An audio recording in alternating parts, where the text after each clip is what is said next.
you want to die. We can stand up and talk for 3 hours. Man can stand up and talk for 3 hours. You not even talk for 30 minutes straight, you want to die. These things could happen behind the scenes. So I supported Joseph Parker, knowing that by 2023 he'll be tired. Okay. Knowing that 2023 he'll be tired, he could have a good heart, a good everything good, but the brain is going down. You're not holding it and you're moving down the hill. This is nature. My father, right now, I buy him paper. Every day I gotta buy a paper. There's a man who bought me paper before. Mm-hmm. I'm buying him paper now because the time has reached. So I thought the old man could be president in 2017 and run for this. And he himself said, he said, when you run for one term, he himself said it. I agree with him. 2023, these things. We can stand up and talk for 3 hours. Man can stand up and talk for 3 hours. You not even talk for 30 minutes straight, you want to die. We can stand up and talk for 3 hours. Man can stand up and talk for 3 hours. You not even talk for 30 minutes straight, you want to die. We can stand up and talk for 3 hours. Man can stand up and talk for 3 hours. You not even talk for 30 minutes straight, you want to die. We can stand up and talk for 3 hours.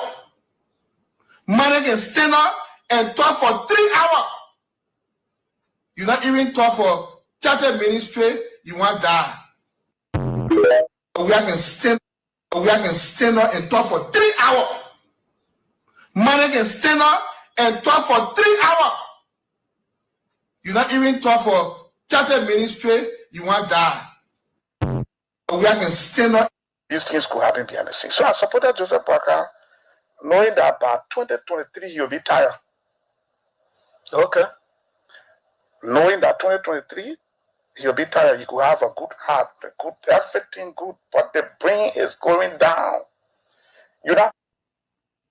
Bad people will use electronic and print media. They use every means to promulgate dirty propaganda. So they take advantage of that and they spread their own dirty propaganda to outpower us, to outsmart us, to dirty us around the world. So investors cannot come here because you want to come. They'll be afraid. That's their intention, not to allow investors to come. So they do all kinds of things to destroy this government image. That's what I know. Because this government cannot involve itself in killing people and killing people. President Joshua, when he became president, he opened a church. In more recent time, and just over the weekend, Ambassador Joseph Boakai made a statement that people shouldn't take men's job and give it to boys. He's a boy taking over a man's task in the presidency. What do you make of that? Two things I want to say. That statement doesn't go well with me. If Mr. Weir is a boy, then I think he's a good boy. Because Joseph Boakai, former Vice President Boakai, dropped in his heart. He collapsed. Almost died. It is that boy, because George Weir, who ran there, pick him up, charter a plane to fly him abroad for open heart surgery and made him to live today with pacemaker battery. He's a battery total right now. So the battery is controlled by the white man who gave it in a medical center where he was flown to. So maybe he's not well to speak the way he's speaking. He's not well. He's using battery. It's not normal. A man who is using battery and a man who has a natural eye, compare the two. So Joseph Boakai, the former vice president,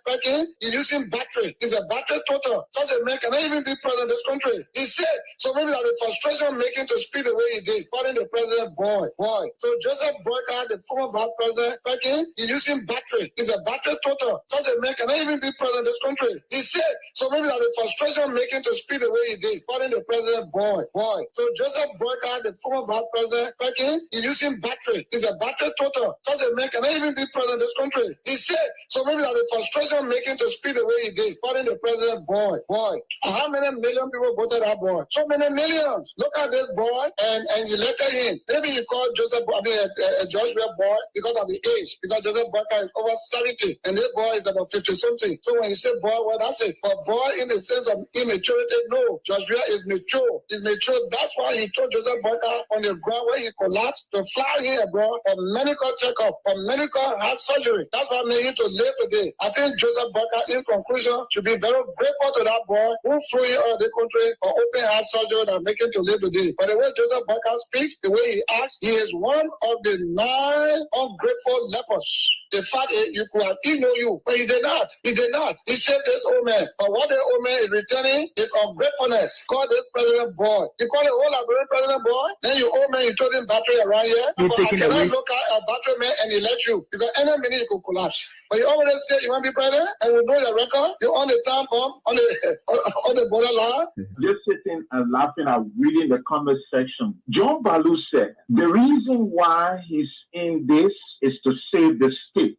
Save Liberia. But Senator Balu was senator when in his county 5 wonderful Liberians gruesomely murdered. Their bodies were mutilated. He didn't say anything. A colleague who was then a senator whose name is enshrined in the TRC report, whose testimony you can find everywhere, that allegedly carried out a massacre on the Kavala River, became a senator from in jail. He came from jail. That case died in Maryland. Senator Balu was senator.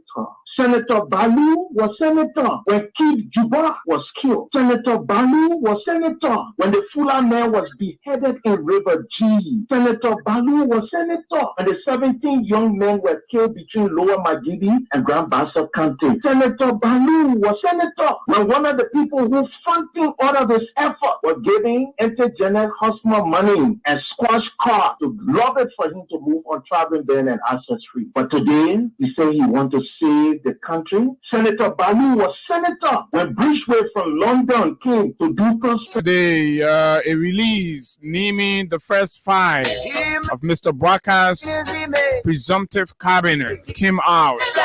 Texts and conversations about the individual. And in fact, people have already started to say, oh, but it is like old wines in new bottles. But does that matter? What matters is what they're bringing to the table. These plus other issues, Austin and I will run our thoughts on this morning. Trust us, it's going to be very fascinating. And this is where you want to be. And thanks a lot for being there, folks. That's the shipping size of the conversation for you this morning. My name is Abu Sharif, and of course, Austin Kawa is here. Let me use this time to bring my dear friend and brother, Austin. Good morning. And we're starting new. Yes, sure, very well. And let me say a very, very pleasant good morning to all of you across the country. Good morning to those of you in the diaspora, our friends, our fans, our critics, all of you, even those of you who do not like the things we say and the way we say them. It's good to be here this morning on a Tuesday, the 23rd day of July, 2024. January. The 23rd day of January. 20.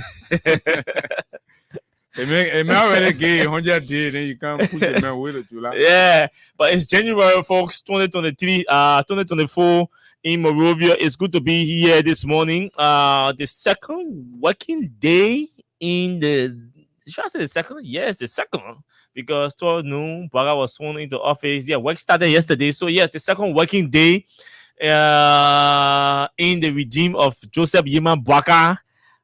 It's good to be here. There are too many things to talk about.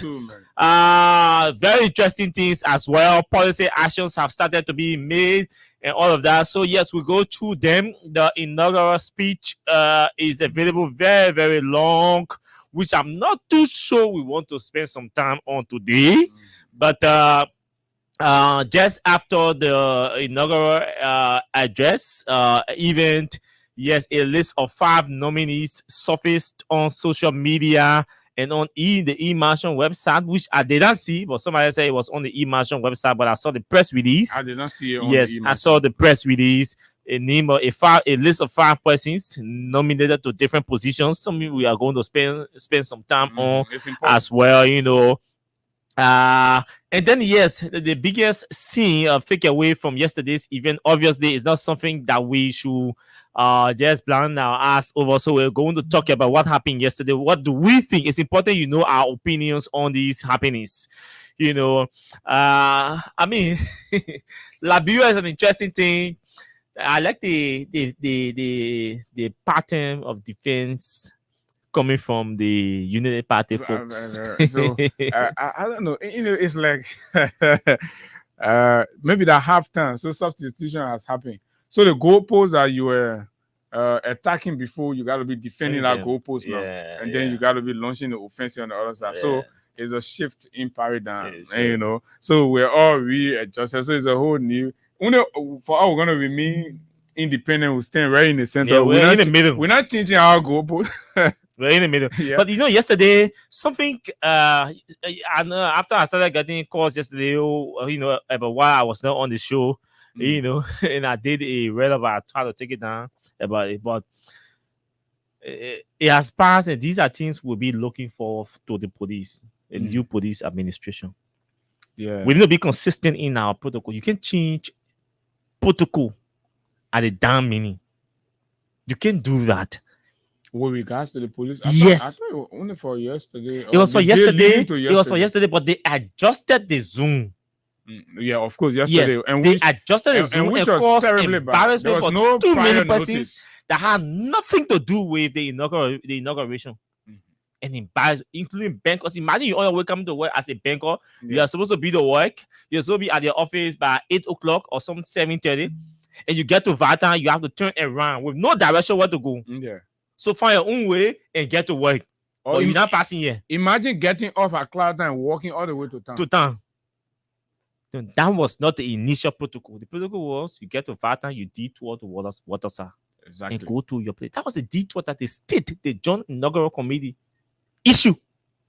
You change it in the morning without any communication to anybody. Then you change it and instructed the police officer to insult or misbehave on anybody who even seek inquiry. That was rude. And that's the word I want to use. The security people, the joint security team, the protocol were rude and very disrespectful yesterday. Especially what I encountered around the Vatan and Clarendon area. The protocol, let me repeat, the security protocol yesterday was rude. The decision by the joint security to have adjusted the protocol contrary to what they approved was also rude. You can't do that. You can't do that. You embarrassed too many of us yesterday. It was rude. And that should not happen again. When you want to adjust your protocol, you do it and communicate it effectively. That's what the media is here. Certainly. You like it or not, you cannot run a government without the media. So nobody from the media can be running behind you to be begging you. But everybody not listening to your horse that when you take a decision, then we should expect it. We know what you know. We have our jobs to attend to. We have schools. You we can have do that. different things. You embarrassed me yesterday. It was rude. Don't try it again. I think basically it was out of overzealousness. Because that was not part of the initial joint security protocol on movements and all that, right? It was clear that Keke and other commercial vehicle with detour Waterside, right? But out of a sudden, you stop them from even coming to town. Monrovia was like a ghost camp yesterday, right? Yesterday, you stop people from coming to town without any prior notice. How you issue a prior notice? I want to believe. Maybe businesses, work institutions who have taken notice, especially like maybe adjusted, employee, or instead of coming to work 8 o'clock, based on what the police have issued, maybe we push it to 10. Sure, understandable, but nothing of that sort. Myself just bumped into it. The only thing that saved me, I managed to come here because at least. I have vehicle, but if I was on a keke or something, you said get down and walk from TT Bank in Clarendon to your office, right? And that is bad. You can't treat us in our own countries as if after we are something. No, you can't do that. I know you trying to impress, trying to create all kind of necessary impression, but you can't do that at the inconvenience of the rest of the people. That was not why the people voted. That was not why the people asked to be rescued. that they will be treated as non-living things or just any kind of thing. No, you can't do that. Serious manner responsible people, or because you're in blue clothes or flag on the shoulder, and then you stand center of the road. And some of the police officers are so rude and indisciplined. They don't even have very unprofessional, unmanner. They don't even know how to talk to people. Very unmanner. Very rude people. I don't know how to pass through the police. They got through contact. I'm telling you, very rude, indisciplined. Put a man in the police, and I had extremely indisciplined. Very in police uniform. Even if you introduce yourself to them, they misbehave. In fact, that's when they even want to show their partisan color. You can do that. You in police uniform and you insulting a citizen for asking question. It's a big tax. It's a big tax for whoever that's coming to be the Inspector General of the Liberia National Police. These things will have to be addressed and they must be dealt with. We must have a responsible and organized police, and you must understand that you owe it to, not because you are a paramilitary, so you have some kind of authority, and then you just jump in the screen and start harassing. That is equal to harassment. Obviously, that is. And intimidation. Yesterday was scary. Was very, very scary. Why did we have to do all that? Right? What was the threat? Even if there was a threat, you owe it to those of the citizens who are now part and parcel of whatever threat your intelligence brought you up to speed with, right? But at the end of the day, you have the media. There are too many radio stations in this town that if you just put out something, right, it has the ability to go all across the country in about 10, 15 minutes. I mean, say 2-3 hours. Everybody will get to know, especially the intellectual class. Yes. Right? Everybody will get all to know. the chat rooms, the social media pages. All over. You saw how the whole thing to all the country. So don't try that thing again, man. I just thought to bring it in because it was something it that was I didn't want to pass important. on. Very, very, very, very important. It was good that you even brought that, because a lot of people feel embarrassed, and we shouldn't be passing over these initial, overzealous, unprofessional actions. We should not. Liberia's new leader fails to end inauguration speech is the headline captured in the BBC on its official website here, and plus other news outlets reported deeming it about our president failure. And that one question I want to ask Austin, and maybe we'll start the conversation from there. Has there been a time and period where inauguration ceremonies have been abrupted in such a formal manner, whether in Liberia or something? I mean, because I'm thinking it's a whole program, right? It's a whole program, and there's a protocol. I'm thinking whether something could not have come in to step in, because he invited people for a program. Yeah, the president address is a component of the program, right? And because the president fell off or fell out or fainted, so that means an automatic abrupt cancellation of the program. Was that fair to the audience? Was that fair to our international guests? Was that fair to even the country? The program yesterday was under the authority of the legislature. You think so? Yeah. The president was under the authority, under the gavel. Oh, okay. Of the legislature. He was under that authority because the constitution says he must go there, and the speaker must be there, and he must address, and he must be sworn into office there under that gavel, and do everything under that gavel. So that was a whole legislative session. So until that session adjourned, it means everybody that was under the gavel of authority of the legislature. Now, so if we're a radical democracy, I think a motion for extension would have been raised. And that's the legislative aspect by it. But we're not a radical democracy. Everybody just wake up. Yes. Even the lawmakers, everybody just wake up. Some of them were ignorant to the proceedings. Some of the lawmakers, some of the lawmakers, some of the incoming officials, outgoing officials, people still were just ignorant to the security people. Everybody just did not know anything that they were doing. Understand that, because of the situation. So the whole place, the entire gathering got disorganized and all of that. But the legislature was still in session. So a radical voice could have raised a motion for extension, meaning until the president can can get restored and come back and continue on the business. Mhm. So what that extension would have been, the legislature was going to make that decision, that determination.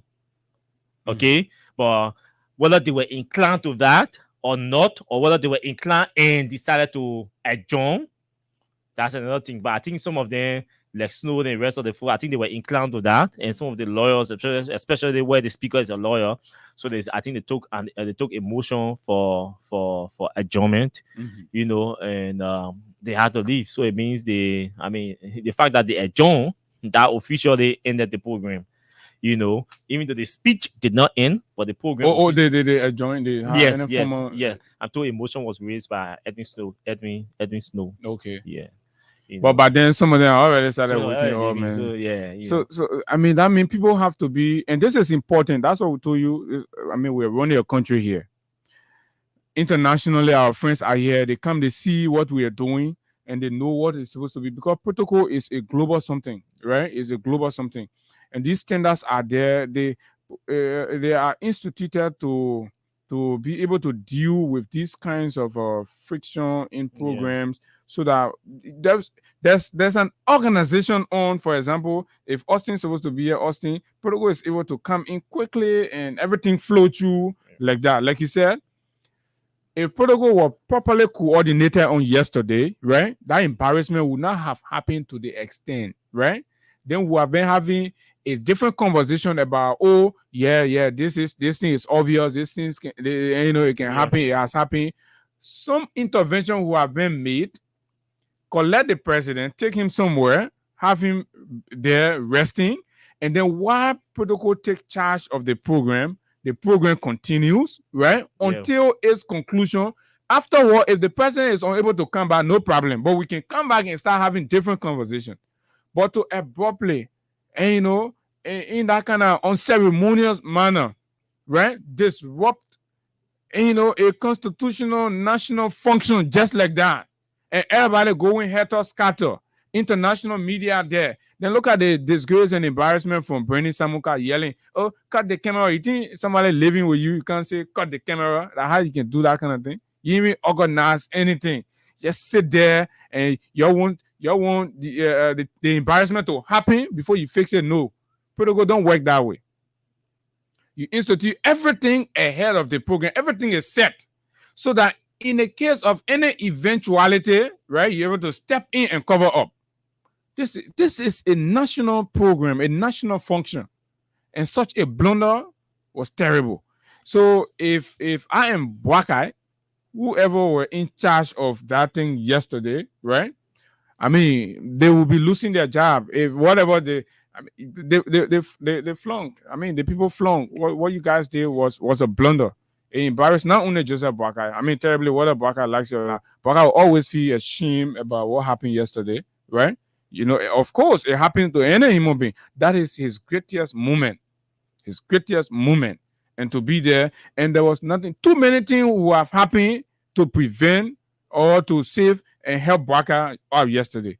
You got a rotational AC. You get the AC, then what? You get, I think, tire on it, they can ride it and stuff. You have mounted something like that in front of that podium, right? If that ventilation problem, it will have been providing, because that is the VIP, my people. You're pass around, you say you're smart, you're organized national program, right? That man is the VIP. You will put something like that in front of that man or somewhere that will be feeding that man consistently, providing ventilation, right? And you have done everything you can to ensure that that man is good, he is okay, even from where he is sitting, because he has pre-existing condition. It is because of Bwakai pre-existing condition we're having all these conversations. Because there were people down there, probably older than Bwakai, wearing bigger coat. When last have you heard country club made somebody feel in like, bro? It has never happened. So you'll leave all that other excuse, right? And there were other people there wearing. So that means everybody in country club yesterday should have fainted, but they did not. Look at District 17 lawmaker. He wore, Austin and lawmaker. He was beautifully dressed, but he never fainted. You stupid. Yeah, man. But you see, on a serious note, Abu, and like I was saying, it's good that we have a civilized democracy to some extent, especially the real participants yesterday, or maybe they were not inclined to know that and don't know what they were supposed to do. That's from the legislature aspect. But if I were down there as a lawmaker, I want to raise an incidental. I want to consider incidental motion, but we're going to come back to soften the incident or soften and come back to continue. Because if we go, the incidental motion will place us in a position I will know or be able to establish whether the person is in a good state, to continue. If it is established that that person is not in a good state to continue, then we can entertain a motion of adjournment.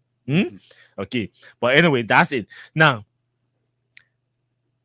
I see my so-called or some of my so-called educated friends on Facebook or social media.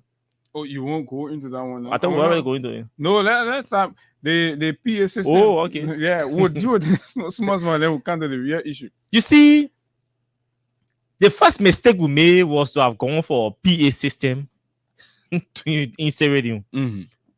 This country has quality PA system.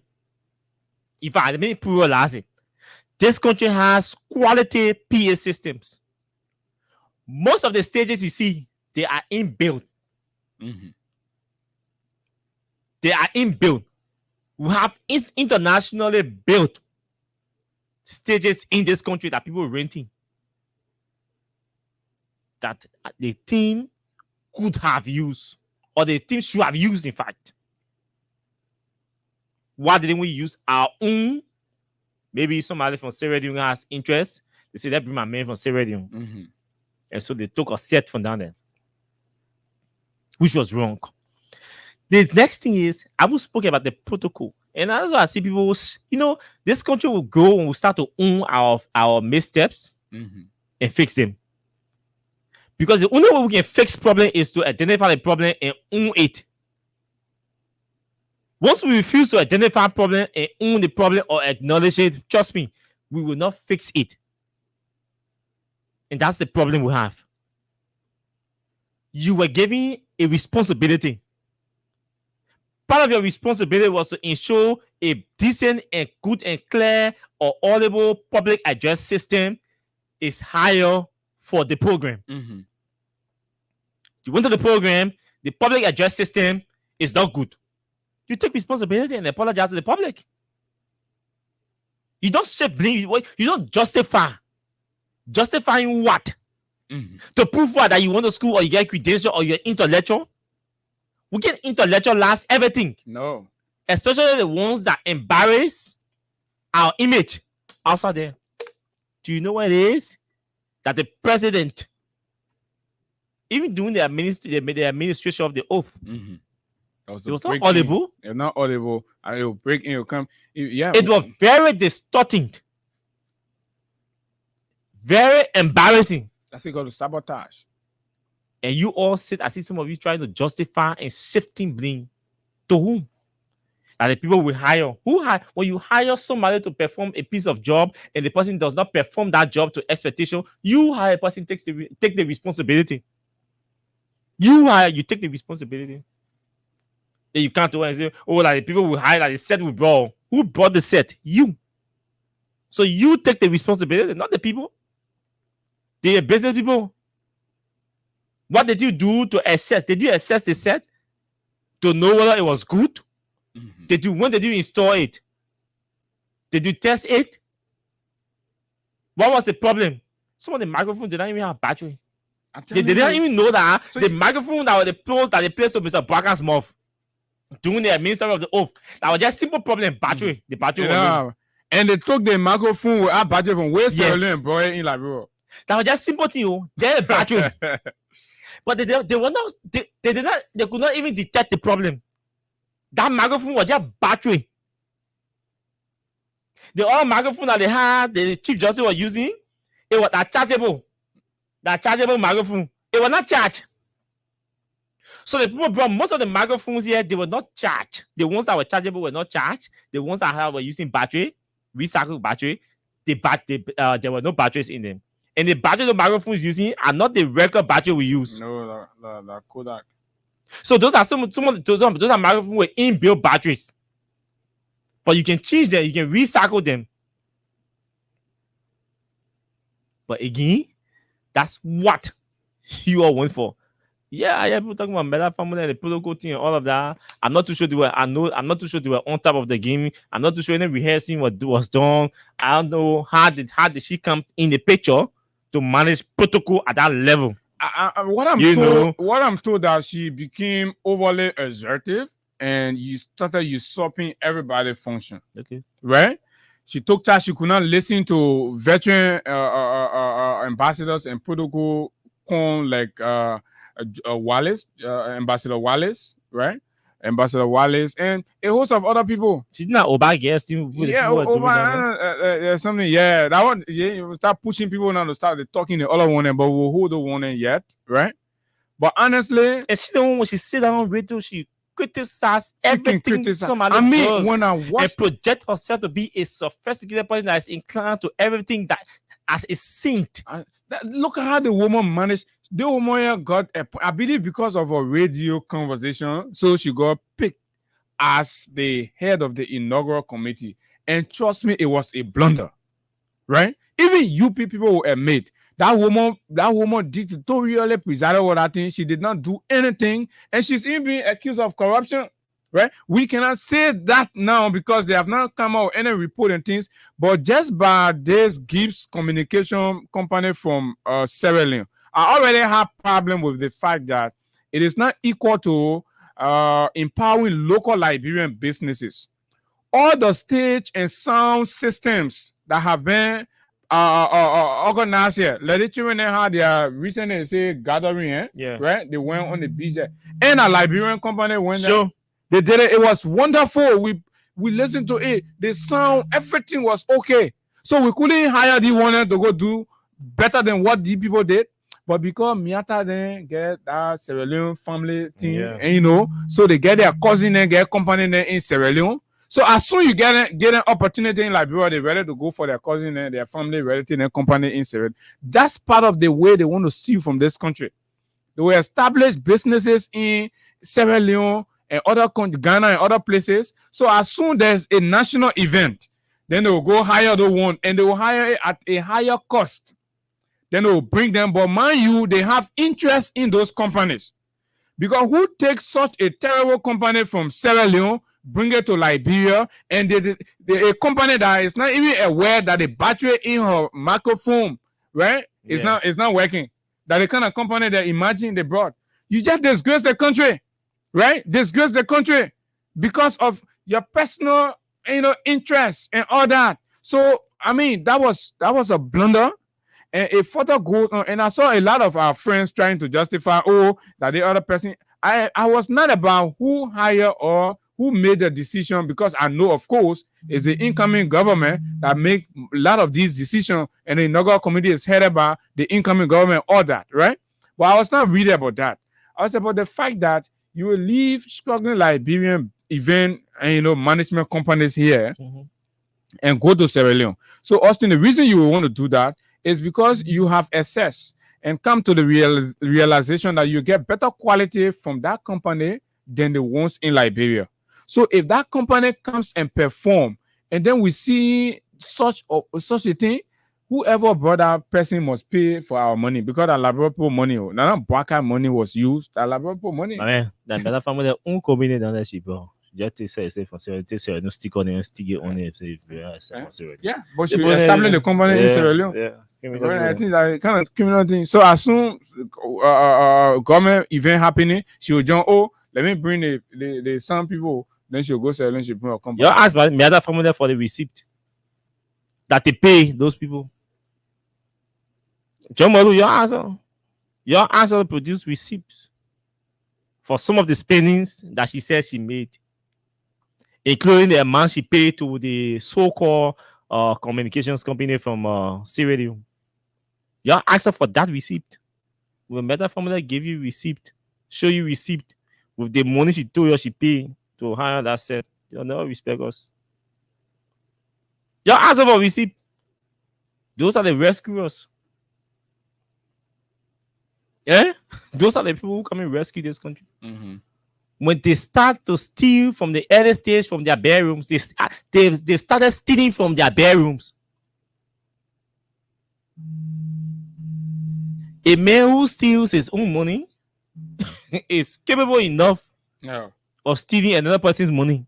There is no guarantee that a man who steals from himself will not steal from others. Your own program will do your own program and then you steal from now on. So if the man will start stealing from himself, what do you think the man will do when he sees other people money? You think he will save it or keep it? These are early warnings. I mean, there is nothing about that program yesterday that was impressive to me. Absolutely. On a serious note, there was nothing about that program that was impressive. Nothing. Just nothing. The protocol, the guests, the quality of the guests that came to the country. There's nothing about, the program that was impressive. No takeaway. Honestly, nothing. The only thing that happened down there yesterday, Waka fainted. I think that the only biggest takeaway. But for me, there was nothing at that program that was impressive. No guests came here to the country to impress me. Nothing. Who came to the country? Low level stars from the warehouse. We're playing football here. Linaton give you that a time political party rally that people like that. When Linaton gave you a United Party retreat in Grekeman. Yeah, people like that you can say. Nothing. So that woman partisan. So nothing strange. Who? Nana Akufo-Addo that first time coming to the bureau. That man be first time coming to the bureau. And they were all here in 2018. They were all here.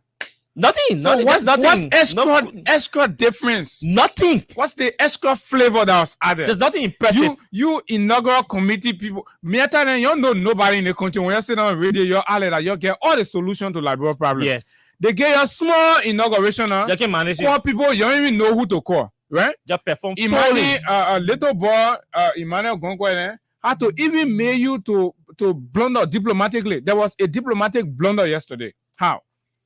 You invite Emmanuel Gonkwe, not Emmanuel Gonkwe, Julius Malema, right? A fierce rival to the South African government. And then you invited government. Yeah, you invited the West. And then you invited the South African government, they're saying that there too. So what does that say about your relationship with South Africa going forward? Yeah.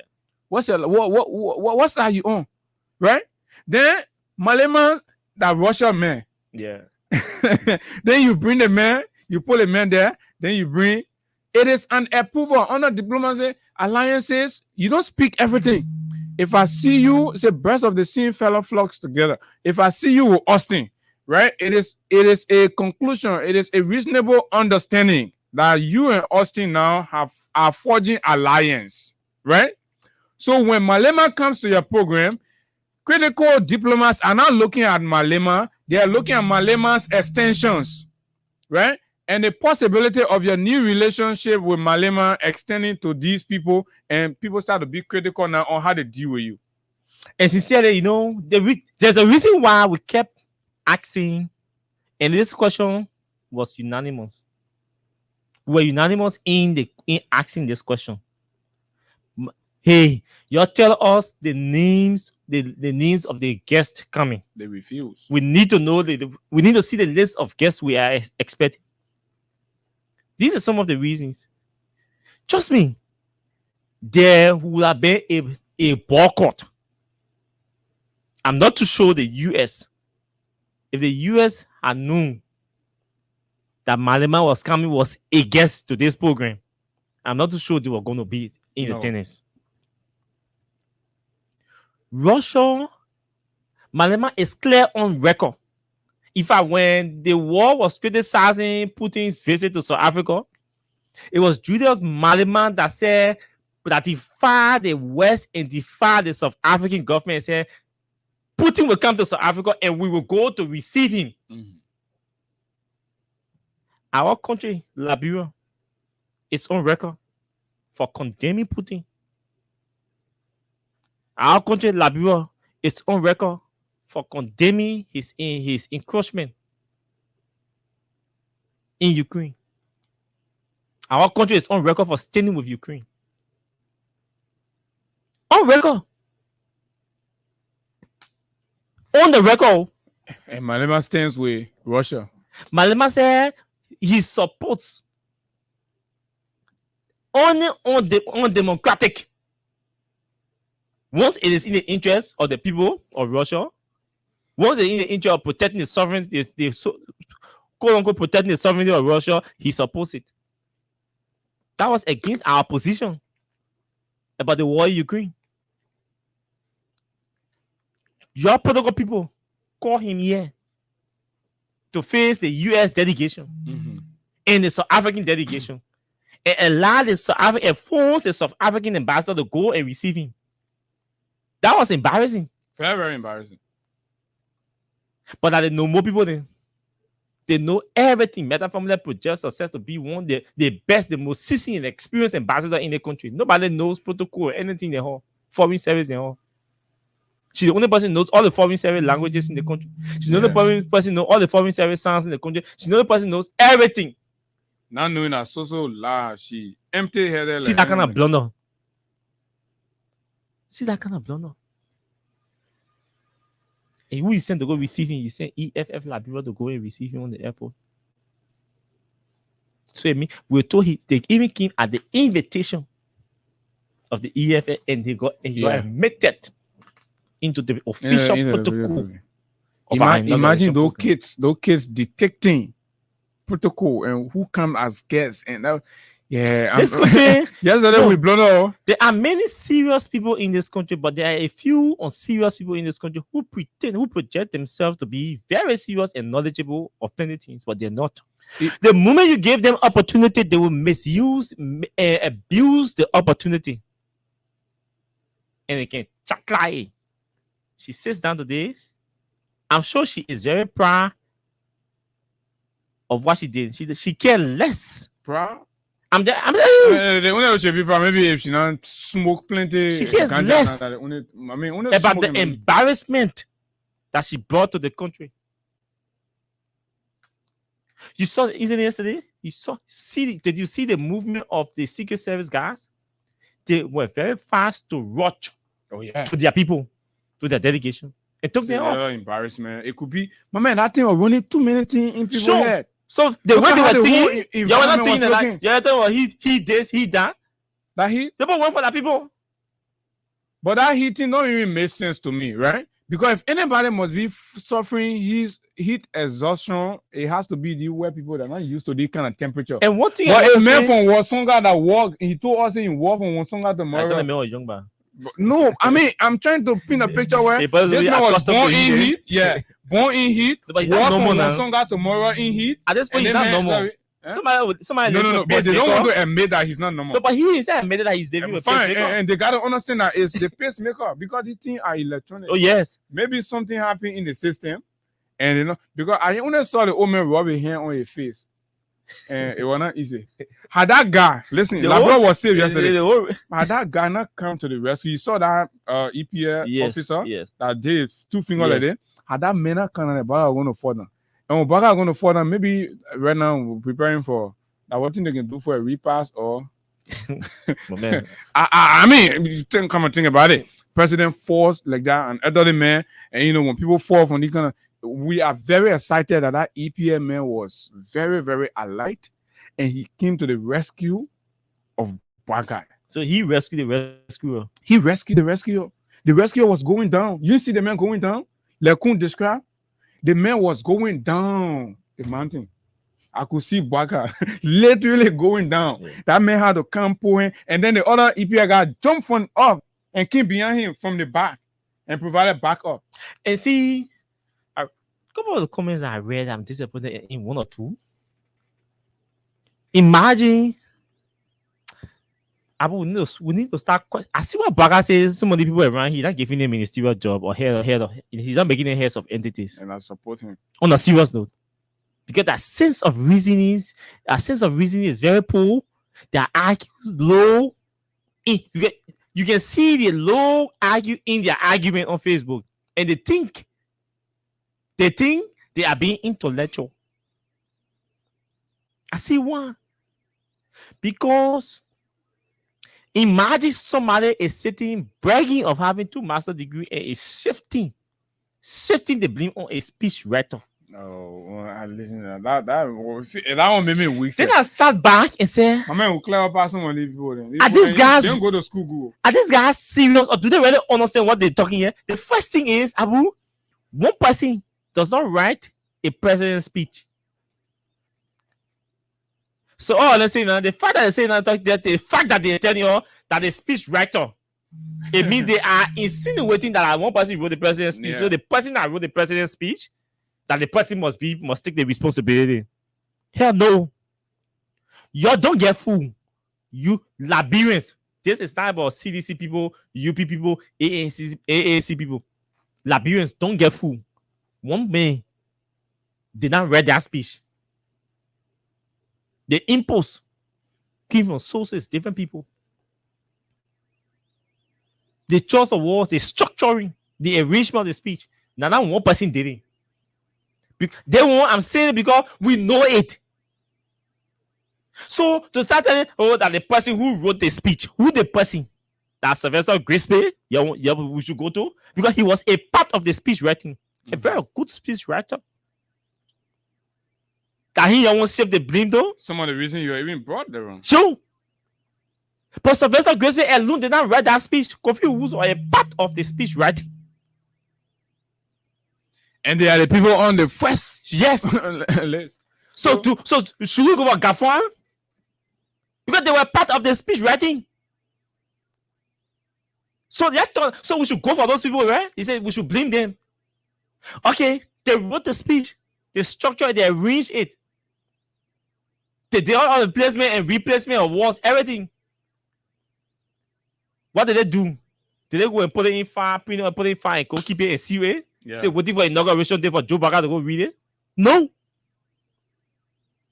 They authorizing the final authorization or the final approval for a speech to be read is a reader. That's why when speeches are written, nobody writes a speech without allowing the reader to rehearse, to peruse.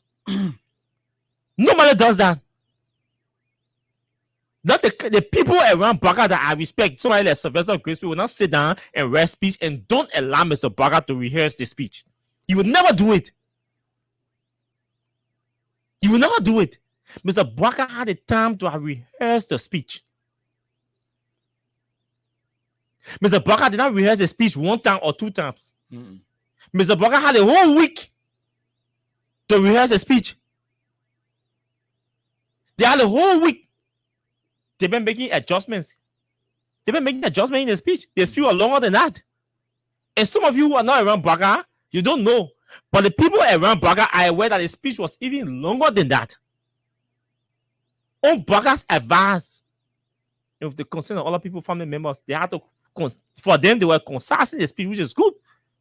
They had to concise the speech. So that's where they concise the speech. They have to remove some things from the speech. So how do you want to shift the blame on the speech writers? Didn't Baka rehearse his speech? He rehearsed the speech. He approved it. He practiced it. So he was prepared to read the speech. Did he approve the speech or rehearse the speech without the involvement of protocol people or his doctors? If that was done, it's not on the writer of the speech. Because your doctors have advised Mr. Baka, you can't stand too long. The doctors told him he's aware. If nobody is aware of Mr. Baka's condition, in fact, there are some of the people who wrote the speech that are not privileged to Mr. Baka's medical records. They don't know. They don't know. All I know is that Baka is good. And he's using pacemaker, so the pacemaker is keeping him healthy and up. Yeah, that's what. And Mr. Baka did not reveal his medical privacy to some of the people who wrote the speech. But Mr. Baka has doctors in town here that are working with local doctors on him. Yeah, they've been here since the campaign. He knows, Mr. Baka knows what he should not do and what he should do. He knows that he's not supposed to be too happy. He's aware that he's not supposed to be too angry. He's not supposed to get angry. He's aware that he's always supposed to be in a stable mood, not too excited and all of that. He's aware. That's what our system. I take him. Yes, he's aware. So all of these things are available to Mr. Bwaka. Mr. Bwaka read the speech. Mr. Bwaka knows that the speech was long. He should have told the people, you reduce it. Yes, it was not going to be wrong if that speech was going to be delivered for even 5 minutes or 10 minutes. There was going to be nothing wrong because Mr. Bwaka has money to go and present his agenda to the legislature. So he didn't need a long speech. Then you go into Marco Garvey, yes. you go into Chad Dibiki, so he didn't need it. What the essence? So who put them there? Were they placed there without his consent? And those are the areas I can try to put a little bit of blame on the speech writer. Mr. Bwaka, unnecessary detail. But Mr. Bwaka wants you in. I agree, right? But I cannot blame the length of the speech for the reason he collapsed. No. I mean, that is anybody who thinking like that has to have some problem with their brain, right? And we're not gonna waste our time. We're not brain surgeons here, so we're not gonna waste our time on that. But honestly, the speech author takes responsibility fully for the final approved speech, because when the speech is prepared, it's given to you, and then you go through it, you take into consideration, right, the content, right, the subjects that are in it, you approve those subjects, right? Sometimes the phrases, the words that are used, Austin, you have a say in that. If you are not comfortable with a particular phrase, you say no, you change the one, or you omit this one, right? The reader. Mm-hmm. The length, you also say the length of the something is too long, and I do not want to do. I want to make it very short, and then I'll be more extemporaneous, and along the way. So you have complete authority over your speech as a reader. Right? These people are just helping you with the technical, doing the research, making sure they put everything into perspective. Now, I'm like, yesterday was the inauguration. You have an address to make, right? Why all the history? All that thing trying to because that's Bwaka. Yeah, I mean, and that's my thing. Because as a writer, Abu, you know that you're supposed to write the writer's mind. The reader's mind. So we are not going to the detail of the speech, but what's the significance of these references to the occasion and the moment, right? The Marco Garvey, the Chad D.B. King, the Foden Sanko. What the significance? And I want to call it all the people, the relatability, right? Yeah. So it has to be, the content must be relatable to the even the occasion in speech writing. So if you look at it, it's a waste of time. So I agree when you say content, because the writer takes the only responsibility the writer takes for the speech is content. Every content, the writer takes responsibility, but not when the size of the speech, because the speech too long, man. I'm like writer. If the writer is a misspell word in it, the writer takes responsibility. Yeah. If there's something unrelated to the occasion, the writer takes responsibility, right? That one we can get that one into the writer, but not the length of the speech, because the final approval is the reader. And the reader, when you write the speech, the reader must be made to rehearse and perfect the speech. That one is a responsibility of as the writer, right? See Gafon face. Gafon looking very embarrassed. Yeah. See the man face.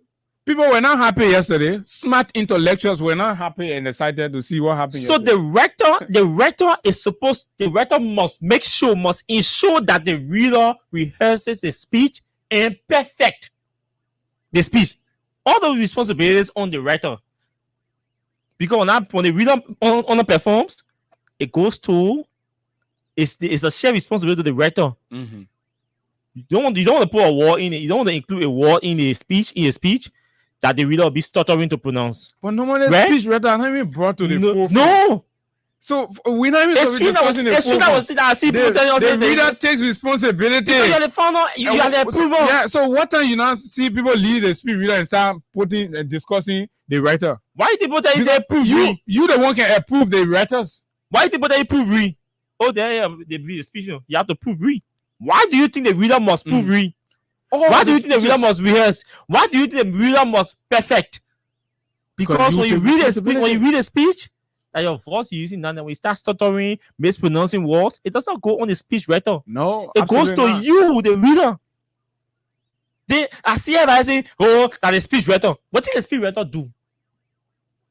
What did they do now? Because me, I know that say make it too long. Bakana see. No, if they tell me Bakana see, then we are in trouble. No, if they tell him see, then we agree with them, right? But then that means we're in trouble. It means we are in a disaster because so that means Baka will be hindered anything. You go stay on podium and start reading. That is even scary and disastrous. Some people will begging you on now. You leave the speech writers out of this thing. It's not making sense. Baka reviewed that speech. People all will not believe it. Baka approved that speech, the length, the size. Baka approved everything, and Baka went to the podium thinking that he could challenge a pre-existing condition to impress upon Liberians and the rest of the other international friends that came. And when Baka had the opportunity, when he went there, he had love in his eyes, but he never made it.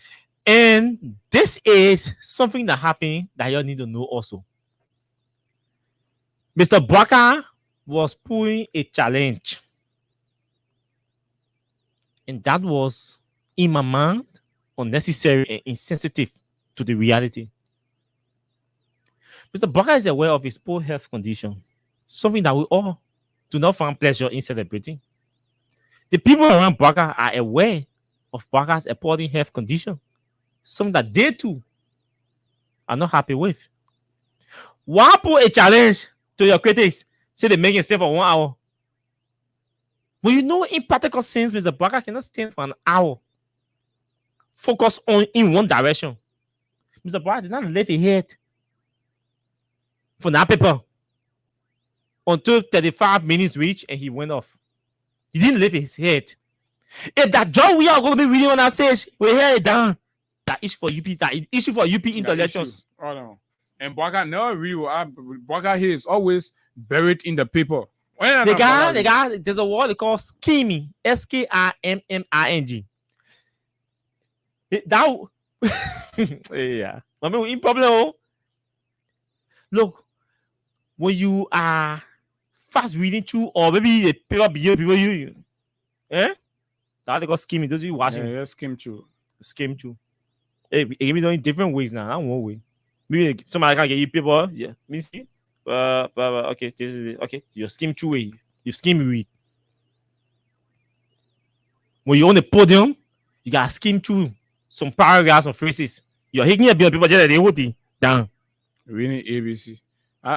So it is. It was embarrassing yesterday to see what happened. So that whole thing about speech writer thing, they kill that one first. Go and clear all the small one on the side, then we'll go to the B one. So they clear that one. It's not making sense. Because every opportunity, Baka, the reader is the last editor. The reader is the last and final editor. Simple. Just like the work we do here. Let me tell you. On the game news script, you can't say you say, oh, because if you because it's spelled good.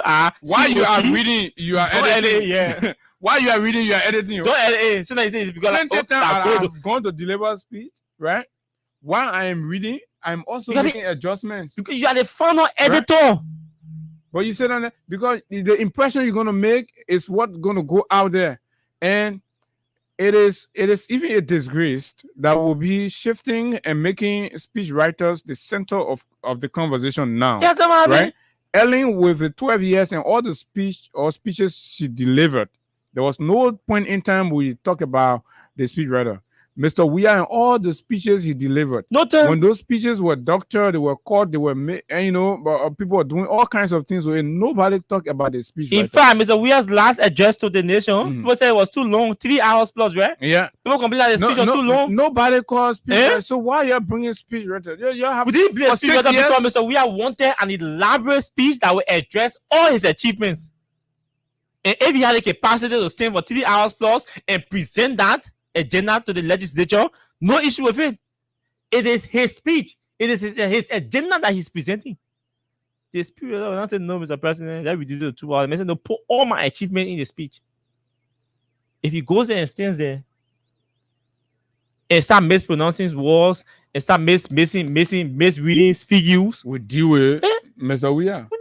We look for speech writer and start shifting blame. And this is the attitude that's getting Liberia that make leaders into a demagogue, right? It will refuse to admit in their faces their wrongdoing. And we start finding all kind of way to sugarcoat it and make it and take the blame for them, make them to feel, that they are infallible. And now what you're doing to Baka blunder, and you must put it in your face. And this is what we are coming to now. So let's discuss the embarrassment. Baka, elected for 6 years to be our president, in the face of all of the health challenges and other complications that Baka have had, he has braced the storm. This is a triumphant story for a man, berated, underrated, castigated by even people around him now, right? That are trying to do everything they're doing. They call him names and say he was a man of grudges. So finally that moment came. And he used that moment only to disgrace our country. And it's important. We're discussing it from a nationalistic standpoint. It brings to question Baka's capability, and we have to start having conversation around the possibility of us having a president that will last the span of his presidential term and all that, right? On day one, our president addressed the country and is fainting on podium. It's been twice it happened. The first time for a speech, for an inaugural speech to take break, right? The man took water break. And the water break could not have even helped. He had to finally go down. So what does that say to us as a country? What should we prepare ourselves for? Can we start having conversation about possibility of a Jeremiah Kun? I was somewhere and somebody said, no, we can't afford to have Jeremiah Kun as president. The national resentment and all that. No, of course we can. And they believe that when Jeremiah Kun takes over the presidency, he will clinch onto it. I do not want to agree. Follow the situation with Goodluck Jonathan in Nigeria.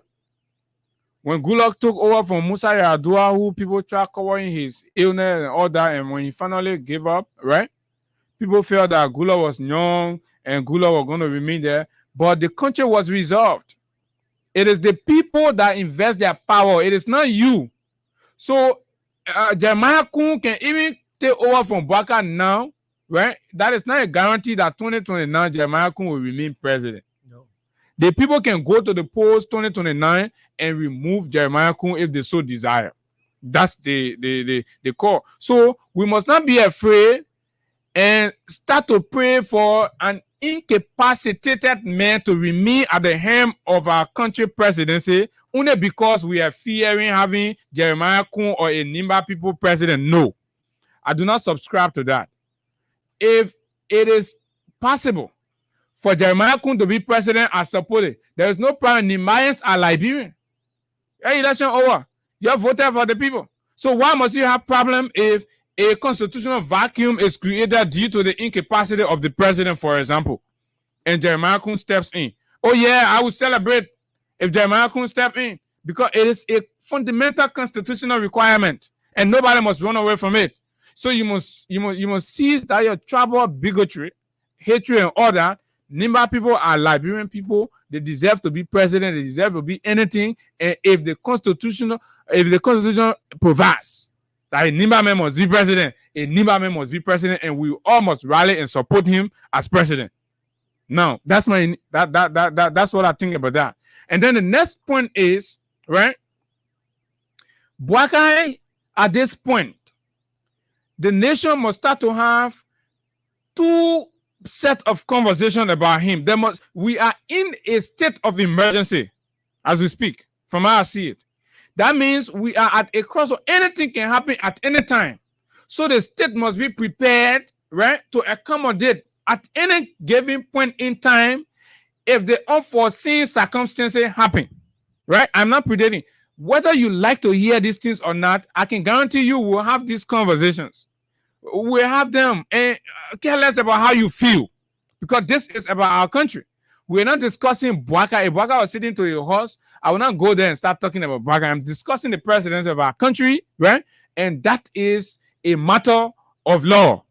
So, Bwaka, there is a reason why the Constitution required that the president must be fit, health-wise and physically, right? Medically and physically fit, mentally and all. Because the presidency is a very, very, very exhaustive work. At that point, your personal privacy, your life has been surrendered to the state. It is the state that dictates your every move and action. So Bwaka will not sit down and say he's not going to the other state function, or the suspending the other state function, or alter the state protocol, even though I know, right?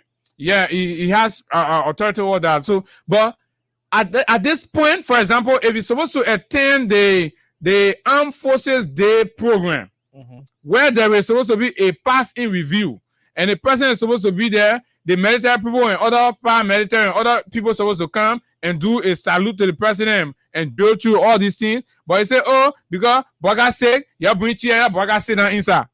Right? It's a disgrace. I mean, we can be a country of about 60% able bodies, and then we have, a lame dog representing us. No, then the Constitution comes into play. So I am saying, if we reach a point and it becomes evidently clear that Mr. Bwaka is unfit and incapable of carrying the weight of the presidency, to a point where they have to start making unnecessary adjustments and changes and say where he's supposed to sit down, he must stand, where he's supposed to stand, he must lay down, all those things. No, I'm not sure our country must settle for that only to accommodate the presidential wish of one man. Yeah. No. If we reach that point, then we must all nationalistically rally for Bwaka to vacate the presidency. For Bwaka to vacate the presidency, and we put an able-bodied man there. This man is supposed to go represent Liberia at the United Nations General Assembly. Are you telling me, if it is proven that this man is unable to stand for over 20 minutes, that this is how, this is the embarrassment we're going to put on plane, right? Give all of the immunities to, and take all the way to the UN headquarters in Washington and go stand there and start fumbling, and people got to come stand there. No, that's going to be a national disgrace. The country don't want that. That is the reason why the country said, right? The Constitution said the men who want to be president must be mentally, physically, and equipped, well prepared. Because the job is not a relaxing job. If you think the presidency is a relaxing job, you are missing it. So we're not going to spoon feed Bwaka here because it's Bwaka, he named Bwaka, and he's old and all that. Save us that nonsense. Bwaka must do the work of the Liberian people, and he must do it diligently, he must do it energetically, and Bwaka must discharge all of the functions and duty appertaining the presidency of our country without any excuse. The moment we start to see these excuses coming in, and we start seeing Bwaka missing out, our legislators, our lawmakers must be cognizant you have a duty to the country.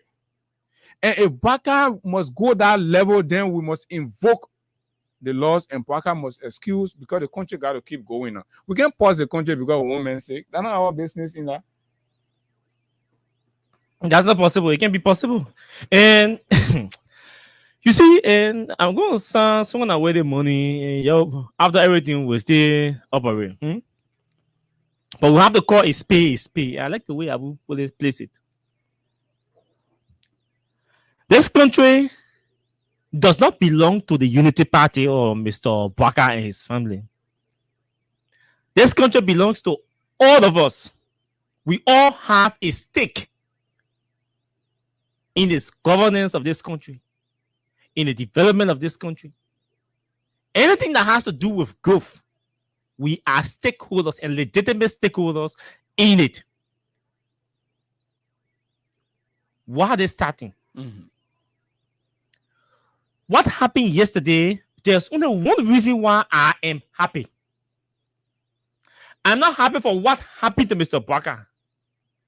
I'm happy that today or yesterday we were exonerated on the record with evidence. That's all.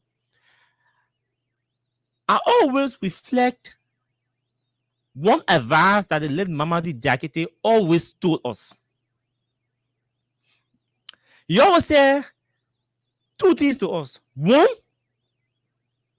when you want to take side behind the microphone, take it, own it, defend it, and be proud of it. He said, if you decide, if you say me, the only issue, I'm taking side. On this between the two persons, I'm taking side. He said, take your side, own it, defend it, and be proud of it. Even if you don't succeed, you accept the result, you move on. Tomorrow, posterity will judge you and say, yeah, this man is a brave man. He took side, he owned it, he defended it with pride. People will respect you for that. For 1 minute so, another minute so, no. The next thing you always say to you is, behind the microphone, you see here, Mama will always say to us, don't lie on anybody or about anything. When you say the man is a criminal, you must have evidence to prove that the man is a criminal. So tomorrow, when everybody around that man telling you, say you envy the man, you hate the man himself will know that he is a criminal because he knows that you got evidence on him. That's correct. So that man will not hate you. But that the followers will be hating you because they don't know that the man is a criminal. So don't ever sit behind the microphone and lie on somebody or lie about something. Be convicted in what you So say. make sure what you're saying is the truth and be convinced. Those two things to me, I can say every day. Nobody will tell you, say, Ossie Kawa sat behind the microphone and lie on me. Nobody will ever tell you in the country. Everybody in the country will tell you, say, nobody will tell you, say, Ossie scared. They'll tell you, say, when Ossie can take side, and when he takes side, he can stand by his side and be proud of his side. And I will tell you, we're saying this because we want you to know that we are part of supporting George Weah as president. We are part of everything we said behind these microphones during the campaign period. We do not regret them because we told you all that Mr. Braga was not well. We said Mr. Braga was not mentally, physically fit to govern, to lead this country. We spoke to you about the lift. We spoke to you about the huge tax that Braga wanted to assume responsibility for. We said that the tax was too huge for Braga to carry because of his health problem. Somebody say, oh, you talking about the baby here, the men are old men. And like what Abu said to you. And that's a fact. This thing is not about Mr. Braga's age. Nobody cares whether you're old man or you're not old man. You know why? Because he's in the public glare. And I always like to make reference to my father. My father is 76. My father is turning 77 in March. Do you hear anybody talking about my pa? No, my father has eyesight. His left eye. He doesn't see with it at all. He's at home. Do you know why nobody's talking about him? Because he is not in the public there. The day a lot of scholars decides to seek job. Yeah, or he won't be. He said, let me go to Braga and go to Braga for Braga to appoint me. When Braga appoints a lot of scholars senior, you think the people will sit with their saying a line to go? At that point, he becomes a public figure. He brings himself into the public glare. The public will discuss him, they will critique him. And you can't do nothing about it. No. The public want to know how fit he is, what's his age, what's his education level, how fit he is physically and everything. And the public sees him, 76-year-old man, they say, oh, the man 76. Oh, and just Kawasio, got eyesight, he left eye. They say, no. We can make a 76-year-old man with eye problem, assistant or deputy minister or minister proper. They were criticizing. And they will be right. And so you expect me to be getting vexed and say, oh, my pa, oh, your Lee. It doesn't make sense. But my father is living his quiet life. You know why? Because he reached retirement age and said, me, I'm done with public service. The exact retirement. He didn't reach 65. He retired from public service. After the war, people say we're going to finance ministry for our benefit. He said, no, I want no benefit from finance ministry. I want nothing. I retire. I go sit down. So he retired with honor. And he's proud of his private life he's living. Right? Mr. Barker said, no, me. After 42 years in public service, I still want to be there up to 80 years or 85 years old. And you say to us, when Mr. Barker takes a decision, we must not criticize or critique it. When Mr. Barker walks for 2 minutes and stays, we must celebrate him. When Mr. Barker goes to the podium to start talking, he feels we must celebrate him. Yeah, we must find excuses because that the men are old men. Nonsense. Oh man, you don't want us to talk about him. Y'all go set him down in your home, in your pooch, and sit down in your village. Nobody, let me tell you, the day Barker leaves public service and goes to Wasonga to start making his farm, the day you hear anybody talking about Joe Barker, you see, in 2-3 months, Barker, nobody will be talking about Joe Barker. We even made tea for him. We'll Sure. Tea for him. But because Mr. Barker is in the public glare and he's the president now, or he wanted to be president then, it compels us to critically assess him. This is done everywhere in the world. Today, the great US, Joe Biden is still under scrutiny by the public. The media. His health. Go read. You need to read and follow current events. The public knows how many surgeries Mr. Biden has undergone. The public knows the pills that he takes. His doctors, the hospital he goes to. You can hear anybody talking about Hillary Clinton? No. So you that. So always see our conversation from that standpoint. Joe Biden went to one of the Navy graduation. He fell to the ground. Now you go Google or YouTube. And he not falling different from Barker. No. He won't in sleep, but Barker he not sleep. I didn't wire. He sleep. Kick a wire. He slept. In fact, he didn't sleep. He fell flat to the ground. Obvious falling there. Yeah, he fell flat to the ground. The fall was not health related. Mm-hmm. He kicked a wire and fell flat to the ground. The public, the media took it as an issue.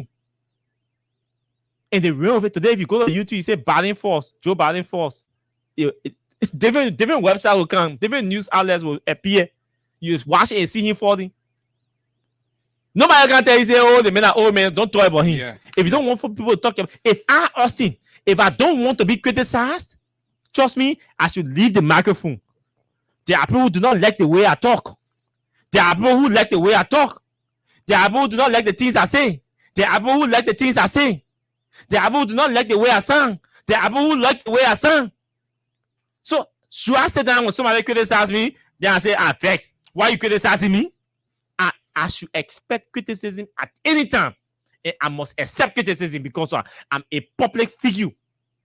And besides that, I am sitting behind the microphone criticizing people. So I should expect people to criticize me. Joe Barker does not want to be criticized. Let Joe Barker leave the presidency and go sit down with Songa. As long as he stays in our body politics, we will criticize him. All of us here, me, Abu, Khan, AB, everybody, we sat there consistently for 5 years. Some for 6 years. All this radio telling you that Mr. Barker is not healthy. Who told you? And today, there's something happened to prove that what we were saying was true. Then you say we should sit down and don't talk about it. We are venerated. After you insulted us and call us names, you call us all the names. Because we told you we told you Mr. Barker was not fit. He was not healthy. Today, in the public glare, before international cameras, Barker faints. Barker goes off. And you say we should sit down and don't talk it. When we are being exonerated for your insults, your wrong interpretations about our assertions or our opinions about Mr. Barker's health. And you say we should not talk about it because the men are old men. You don't talk about the men. The men too old. The men, you can do the men. That man can be your pa. That man can be your grandpa. Yeah, my pa sitting down home in Broadville. You're not in the public glare. That Barker bring himself in the public glare. So that Barker we have to talk to. That Barker we have to criticize. When Barker nominates today, we will criticize the nomination. That is a decision. We don't expect that a president will be nominating a dog to occupy him being position. When a president makes a decision to appoint a dog to occupy him being position with a bolus on your sense of reasoning, we tell Barker no. Somebody will ask you, what? You stand? You know more? You take a man's position and give it to a dog? when you know that dog does not have the capacity to do the job, something must be wrong with your brain. So in case Baka makes that decision, what do you think we're supposed to do? Sit down and clap for him and serve him ice cream and honey? Not behind this microphone on Freedom FM. That's not possible. The day Mr. Baka makes a decision that will be good and will see in the interest of the people, we will sit and celebrate that decision. If he does not do that, we will not celebrate. And we have to be clear about this. This is not for Baka or UP. They rush for jobs all around Baka. Sicko fancy. See the sicko fancy around Baka. See Brandon Sambuka yesterday on the stage. Former defense minister reducing himself to a protocol, to an ordinary protocol officer. What do you think he's doing that for? He's doing that because he wants jobs to put money in his pockets. He's hungry. He's not coming to rescue Liberia. See the names, the 5 names Mr. Baka has nominated. Yes, I have admiration for a few of them. But are they new? No. So what we should be doing now is the people Baka nominating. You say you can't rescue. We need to know where were they before. How did they serve before? Where did they serve? What their records are. The transparency record are where they serve. The accountability record are where they served before. The achievements they left there and everything, the legacies that they left to those places they serve. That's our responsibility to do. And we will not relent. We will not hesitate to do that. Yeah. We will not hesitate to do that. That's correct. You need 2 persons will go into the 2 persons' names and will tell you. Yes, so obviously everybody has soft spot for some people, but at the end of the day, the people that have been named to different positions must meet your taste in terms of quality, because they are coming to serve you. You must know who they are. You must know what the capacities are. You must know what they served before. You must know how they served before. And you think we'll sit down and just allow Baka to jail 6 years walk through the park? 6 years? Fainting all over the place and then nobody talking. How is that to possible? Public function and embarrass everybody. Do you know the level of embarrassment that happened to us yesterday in the presence of our foreign guest, and our president is going off, and you say because of heat? You say because of heat? President Salif was down there yesterday. There were other old people down there dancing culture. And President Salif was there. All people were down there dancing. Up to now, we've not gotten any report of anything on President Salif as a result of being exposed to a 29-degree and temperature. No, Mr. They're not Mr. Baka won't exposed to 29-degree temperature. But that was not because of heat. Nobody will accept that thing. Mr. Baka is just a sick old man. Nobody must bring that heat being in there. It has nothing to do with heat. Old man. Baka fell. It's deteriorating. But what are audio cool audio and pre-adjusted audio? Yeah, we're gonna play that audio. So yeah, Baka went off because of his heart problem. It started giving problem. You're lucky. You're not lucky. That's you. Because we have to face this for 6 years, and you all have to fix it. And I would tell you, right, for those of you thinking, your opinion don't really matter to us, right? We're excited this morning. I feel very, very relieved. I am not in a position, right, to say, oh, Baka, I don't know, right? But I feel excited that this man that we forewarned you about, forewarned the nation about, and when we did, some of you felt, oh, let's see, we do not hate Baka as a person, but we're looking at the urgency, right? The urgency of the presidency. And you take Baka and put him there. This man will be struggling, managing with health. And I even told all of you that if you know that you not want your problem that we are, right?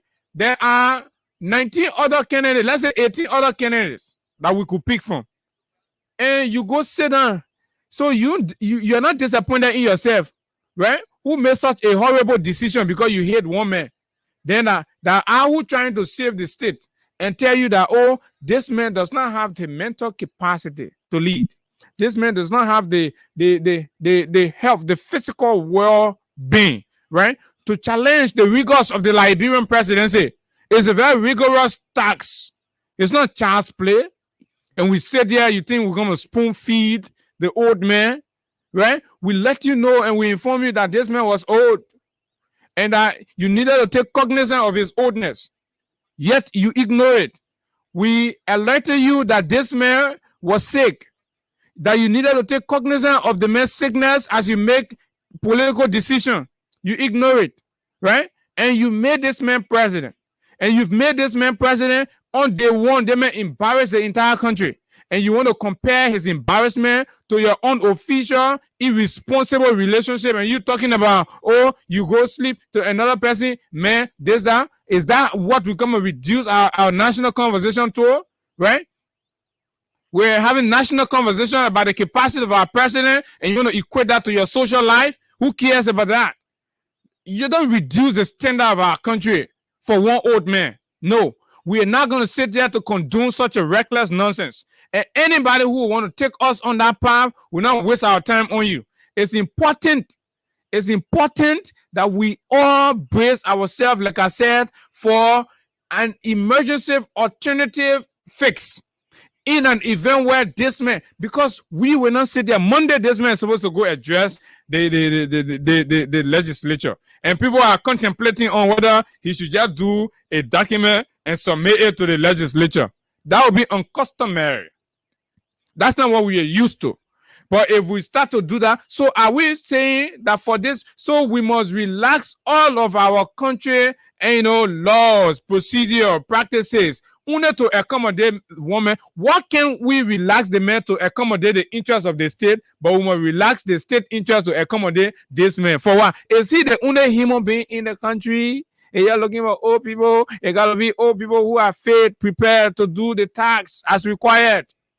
And anybody who want to sit and allow sluggishness to continue and say, oh, like this man is old. The problem is the man is old. He's tired. He's sick.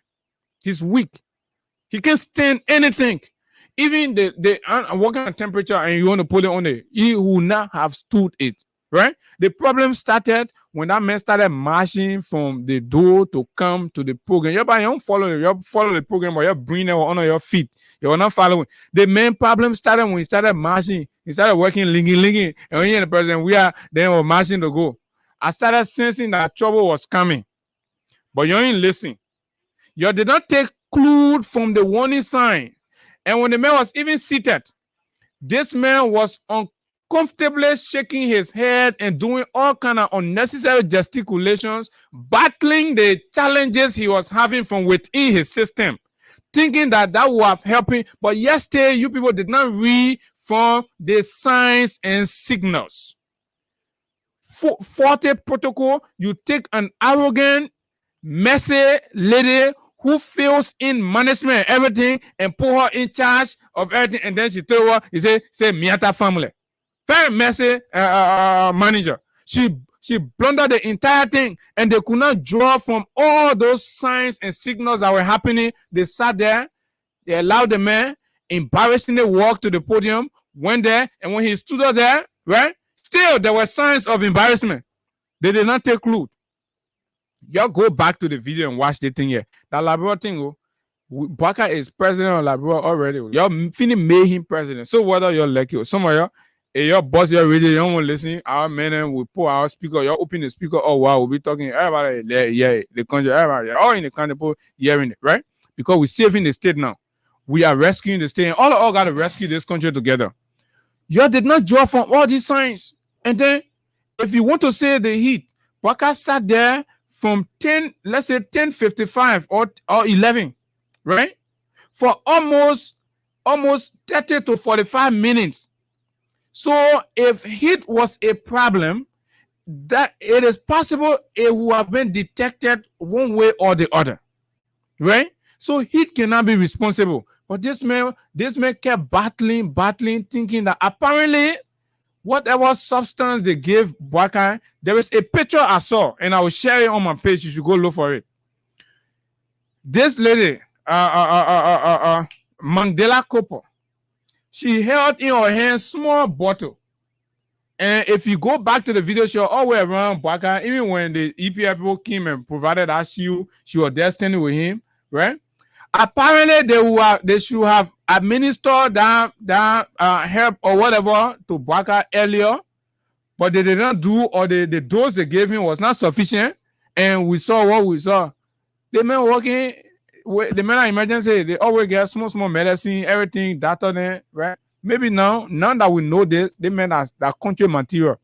He has become the responsibility of the state. So when Baka going anywhere, you gotta get oxygen people. You gotta get, I know, first aid. You gotta get everything you need to get. You gotta get air condition people. Everybody is sent to Baka now. Baka team got to be expanded. You have to have all the people because we want embarrassment for our country. It sounds comical, but it's real.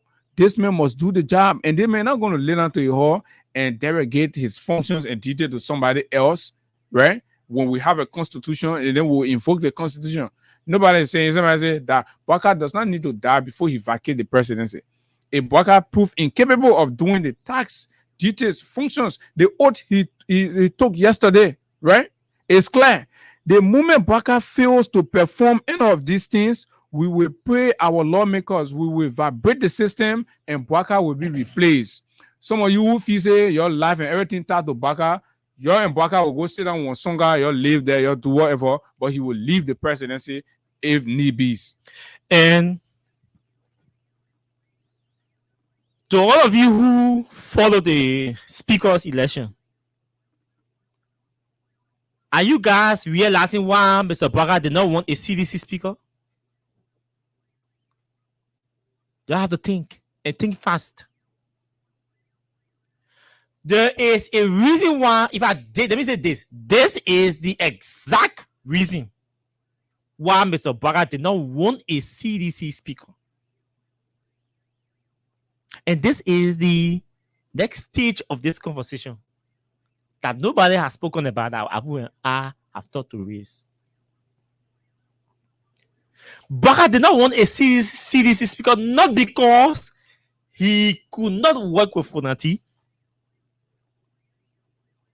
Baka did not want a CDC speaker, not because he and Funati are now worked together before. Baka did not want a CDC speaker because of this, because of his health complications. All of you, maybe you do not know, but impeachment of the president starts in the House. Impeachment, the bill of impeachment, begins with the House of Representatives. If the House vote, the House is the one that takes the vote to impeach the president. So if that bill, if Funati, the fear is, if we allow Funati as speaker, then in the case we have a CDC deputy speaker with the CDC majority or the Funati black majority. With my current health complication, these guys could just introduce a bill of impeachment for me. With Richard Kuhn or with a United Party leadership in the House, what they have is the Senate. The Senate is the one that presides over the impeachment proceedings. And then the Chief Justice, the Supreme Court can emanate from the House. They already have a UP dominated, Sunnis, UP protein. So his calculation is that we can easily sail through in the Senate, but in the House will give us hard, but when we have a UP man or a UP leadership, they will be able to soften certain things and neutralize any potential impeachment bill against me. So let's fight for a UP speaker. Mr. Baka is supposed to leave the country for medication after inauguration, after the State of the Nation address. He's supposed to leave the country with a CDC and with a UP House and a UP Senate. You will be protected while out of the country. He can even spend another day there. The legislature will support him, will protect him. That's what Baka wanted. A CDC speaker, a UP speaker, a UP deputy speaker. He didn't get it. What happened to Mr. Baka yesterday is not over. It's not over.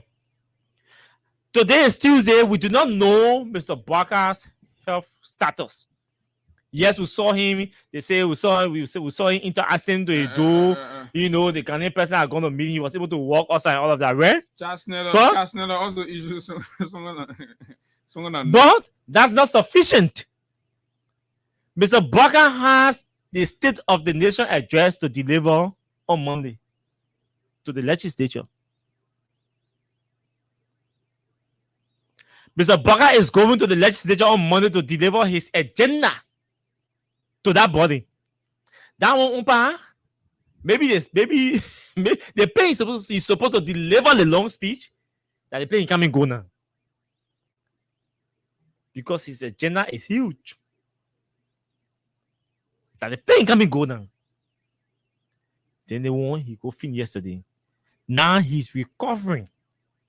So they have to prepare him for his submission to the legislature. The worst case for Mr. Barker does not recover fully. Then they force him to go there to afford constitutional classes. He goes to that place on Monday. Two things. He will not talk for long because that paper will be packed. That place can be here. And when you go with capital building, you don't control the protocol. No. It is the legislature that controls the protocol, not the executive. Y'all gotta buy all the AC in the war. You don't tell all the staffers in all the 73 lawmakers, in all the 103 lawmaker office not to go to work on that day because Barker going there. So that will be more heated than yesterday's venue. Mr. Barker got two options. Either you go for 5 minutes, just submit a speech, a elaborate one, and just maybe talk for 10-15 minutes, and then submit the rest on the table and walk away. Or he be made to stand there and read from start to finish, which would be a disaster for Mr. Barker. It would be disastrous if they force Mr. Barker to stand down there on Monday without fully recovering to go talk. The same thing might happen. If it happens, what happened during the inauguration Mr. Barker may not be able to get away with it. Because at that point, that incident motion I was talking about can be raised or could be raised there. So it is not over yet. Impeachment is still imminent. If what happened yesterday continues, there is a possible room for impeachment of Mr. Barker. So the thing I see my UP men playing fun with, thinking that this is intellectual thing. The state we find ourselves now, is not intellectual anymore. No, but internally they're having conversation. The same conversation we're having. The intellectual aspect finished. Right now, is leadership, is governance time. Oh yeah, elections are over. And you cannot govern without the constitution. So we invoke the constitution, use it as a pillow, as the foundation to assess your capabilities. So you sit down and be doing intellectual thing and say Barker thing, Barker day, Barker that, and think it is over. It's not over. Mr. Barker has to recover. And what is ongoing, we're not medical doctors. We pray the best for him. We wish him speedy recovery, that he will be able to stand before the legislature on Monday and address them. We pray, we wish him speedy recovery. And our prayers are sincerely from our hearts that Mr. Barker recover. We want Mr. Barker to be strong and healthy to rescue this country. We want Mr. Barker to be strong and healthy to do everything that Mr. Barker, he accused Mr. Weir of not doing. We want Mr. Barker to be healthy and strong to reduce beggar red price to $5 per bag. And $10 for the 50 kg, $5 for the 25 kg. We want Mr. Barker to be very strong and healthy to pave all the roads to connect all county capitals in 6 years. Oh, we want Mr. Barker to be healthy and strong to end drugs, to delete, to eradicate totally the importation, sales, and usage of kuch in this country. Yes, we want Mr. Barker to be strong to do that. We want Mr. Barker to be strong to reduce the US rate from 190 to 100. We want Mr. Barker to be very strong and healthy to increase our revenue to 1 billion annually Or even more. We want Mr. Barker to be very strong and healthy. We want Mr. Barker to be very strong and healthy that the National Port Authority will increase her revenue, that they will dredge the port and expand the port capacity, that will see bigger vessels docking at the port. Because the more bigger the vessels are that dock here, the more space we have for more vessels to come in, the more our revenue increases. We want Mr. Barker to take over and dredge our port and expand the port. I will see more vessels coming. We want Mr. Barker to be strong and healthy. That all the tariffs that the business people are complaining about at LRA and the port, that he will reduce those tariffs. We want Mr. Barker to be strong and healthy. That the contractors and the employees at APM terminals will stop complaining. Mr. We already brought 2 cranes that did not exist on Joe Barker. But we want Mr. Barker to be strong and healthy. That the 2 cranes that Mr. Weir brought, compare APM terminal to bring to this country, that has eased operations in the port, we want Mr. Barker to use his negotiation skills that for APM terminal to bring additional 2 or 4 or 10 more. Because the more the cranes are here, the lesser tariffs business people will pay. And when the business people pay less tariffs, the prices of basic commodities will drop. So we want Mr. Barker to be strong and healthy, that more cranes will come to the port, to APM terminals. We want Mr. Barker to be strong and healthy, that the cost for vehicle and keke registration, that Mr. Weir dropped to 75, to 40, to 50, for driver lesson to 10, to 40. We want Mr. Barker to be strong and healthy, that those different costs will drop from 40 to 30 or 20, from 75 to 50, from 50 to 30 or to 25 for vehicle registration and driver licenses. We want Mr. Barker to be strong and healthy, that the central bank reserve will increase from 200 plus million to 800 million or 1 billion. We want Mr. Barker to be strong and healthy, that our GDP per capita will reduce from 3.5 or 3.4 to 1.5. Yes, we want Mr. Barker to be strong and healthy, that people will not be dying in mysterious deaths, will not be happening in the country. We want Mr. Barker to be very strong and healthy, that the motorcyclists, the keke riders all around, that using that motorcycles and keke to be jacking people's phones in the net, will not be jacking people's phones, because we have police officers in clean uniforms deployed at the different intersections, 24/7 police operations. We want Mr. Barker to be strong and healthy, that this country will be able to run a 24-hour, a 24/7 police operations. We want Mr. Barker to be very strong and healthy, that civil servant salaries will increase, that the least civil servant will make at least $300 per month.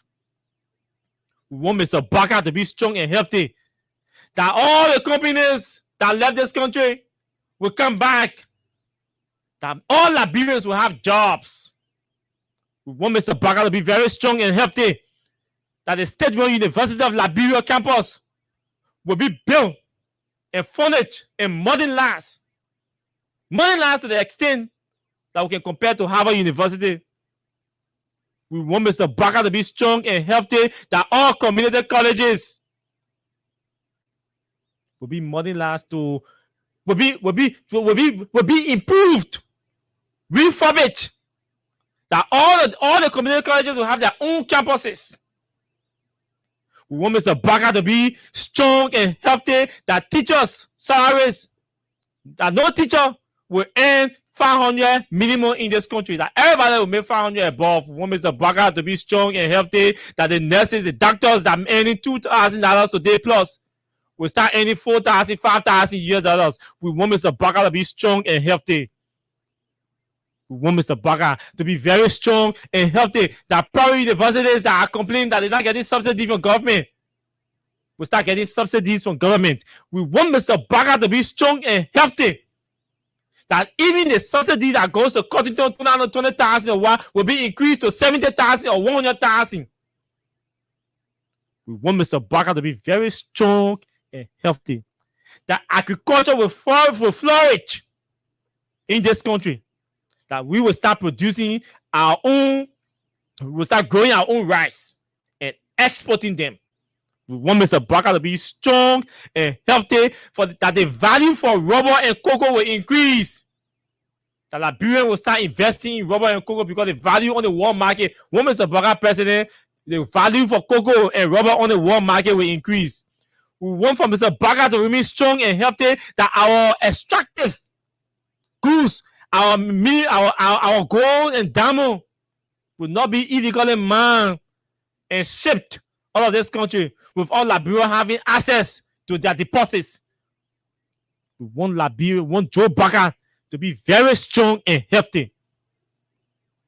Very strong and healthy.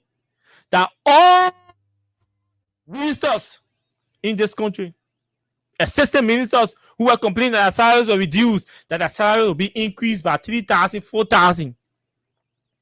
We want Mr. Baka to be very strong and healthy to govern this country to the extent that the harmonization that people complain about will be restored.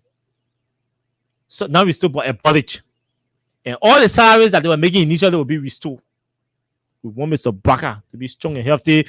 That all the Muslim holiday that he promised the people in the country, that they will get the Muslim holiday. He said he'll put the imams on payroll. On payroll. And I'm interested. My uncle is a imam. Okay, yeah, because when Papa on payroll, yeah. so we can tell me and say, Papa, you on payroll now. The family issues. So we want Mr. Baka to be pressed, to be healthy and strong. Put our imams on payroll. And the imams will get on payroll and earn money for themselves. Our imams have suffered in this country, yes, praying for the country, praying for the peace, and then benefit. So we want Mr. Baka to be strong and healthy, that they will get on payroll. We want Mr. Baka to be very strong and healthy, my people. This country will experience massive growth and development. That nobody will be corrupt in the country.